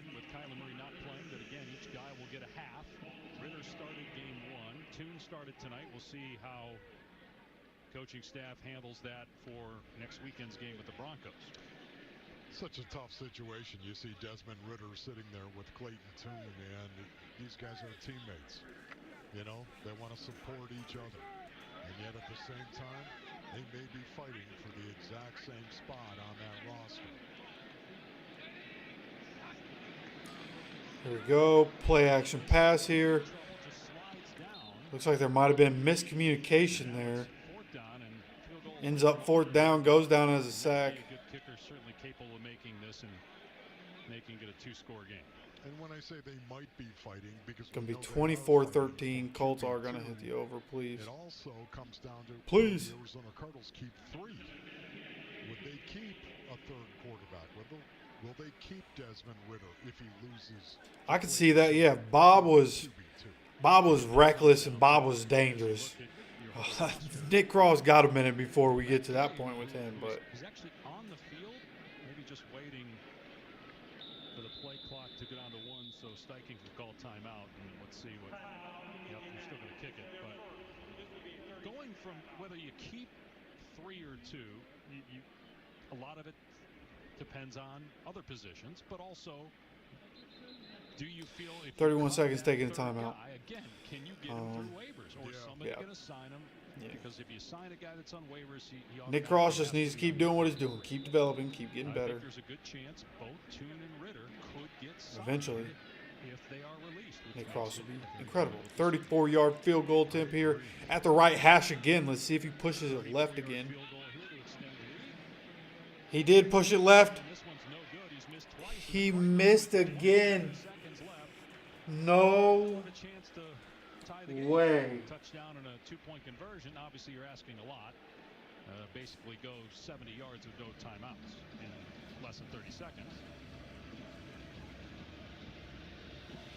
Well, it is the second preseason game with 27 seconds to go in the 4th quarter, David. So, I mean, bro, it is sort of the witching hour. There's no way that just happened. Work here as you look at Clayton Tune. This is going to be good work for Desmond Ridder here too. See if he can. What a joke, man. Give his team a chance. Obviously, the Colts are in major prevent here. Ridder going to throw it to the sideline after the catch, getting out of bounds to stop the clock. Is Syndicate with 23 seconds left, but that was only a 5-yard gain. You know, I got no problem with that on 1st down, though. Trying to get the ball out, get yourself into a little bit of a rhythm. You don't have a lot of time. We all understand that. At some point, you got to chuck it down the field. All right, here goes. 2nd and 5, 23 seconds left. Again to the sideline, and that was an excellent throw. Palmer on the catch. Oh, gets tackled going backwards out of bounds, so the clock keeps running. And they're in Colt territory.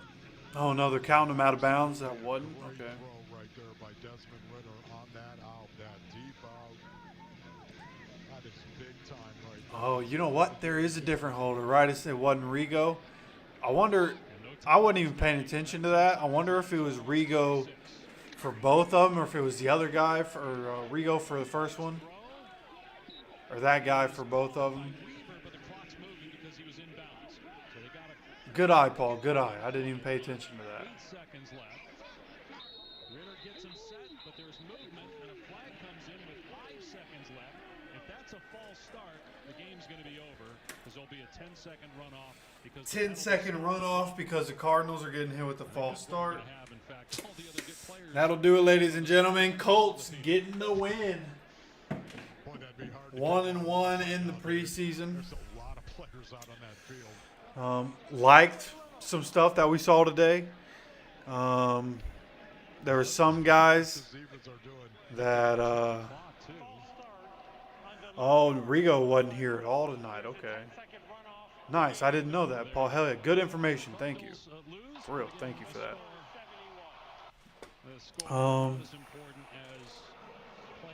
Yeah. Good win, man. Good win. Had some stuff we liked. Had some stuff we'd rather not see. And we'll go over it all, right? We're going to go over it all tomorrow. I'll look over things once again, and we'll do a stream tomorrow, either morning or early afternoon. I'm going to try to get it done as early as I can. I do want to sleep in tomorrow, though. I'm very tired. So that's what we're going to do. We're going to go over the game tomorrow and talk about the things we liked, things we didn't like. We'll see about roster projections and all that. Got to go through a lot of the tape. But again, I'm going to be streaming some Halo on Twitch. I dropped the link for my Twitch in the chat. If you want to come check it out, check it out. Don't know when that's going to be. Probably not too long.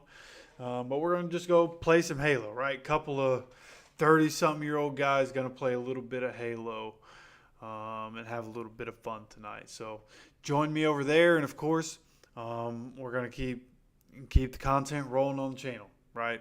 This is just the beginning. We're only in the preseason. Got a bunch of content coming throughout the season. See what we got going on here. There's some good things to pull from this game, and like you said, some bad too. Yeah, a little bit of both. You'll have that in the preseason. I just want to get a more defined look before I assume that something is somebody's fault or anything like that. So again, yeah, we'll look over all that. We'll go over that tomorrow. And going to be on Twitch later. So I appreciate you guys so much for stopping by. This is 3 hours of your time. I know you're going to be watching the game anyways, but I appreciate you spending that time with me. I appreciate you stopping by, of course. And I always appreciate you guys stopping by. Going to keep doing this every game through the season except for the Steelers game. Okay, everything except for the Steelers game. We'll be streaming. At least that's the plan right now. So keep dropping back by. Like having you guys in. Share the link for this channel with any friends or family you have that are Colts fans. Hey, share this with them. Let them know that this is the place to come for Colts content. Have them subscribe. Have them notifications on. And keep stopping by. And on the regular videos, man, get in the comment section. I like seeing people in the comment section. I'm going to try to start to make a habit of getting on my phone and replying to more comments. Something that I did a lot of last year. And I kind of, pick and choose my times to do it now. But I want to get back into it, right? Getting into the season, it's time to start getting more interactive. And I want to hear from you guys on any videos, right? So, again, appreciate you guys stopping by. Share it. Keep stopping by, that whole bit. Appreciate you guys. Love you guys. Take care of yourselves. Have a wonderful night. And I'll talk to you soon. And as always, take care of yourself. Take care of each other. And go Colts.